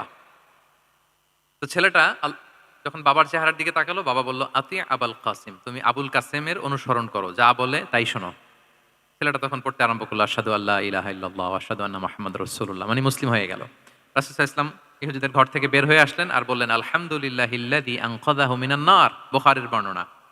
প্রশংসা সে আল্লাহর, যে আল্লাহ এই ছেলেটিকে জাহান্নাম থেকে মুক্তি দিয়ে জান্নাতি বানিয়ে নিল। দেখেন, রাসূল সাল্লাল্লাহু আলাইহি ওয়াসাল্লাম একটা প্রপার টাইমিং এর অপেক্ষা করতেছিলেন। এতদিন রাসূল সাল্লাল্লাহু আলাইহি ওয়াসাল্লামের ঘরে যে ইহুদি কিশোর খেদমত করে, কাজ করে দিয়ে আসে, একদিনও দাওয়াত দেয় না। রাসূল সাল্লাল্লাহু আলাইহি ওয়াসাল্লাম একটা ভালো সময় খুঁজতেছিলেন।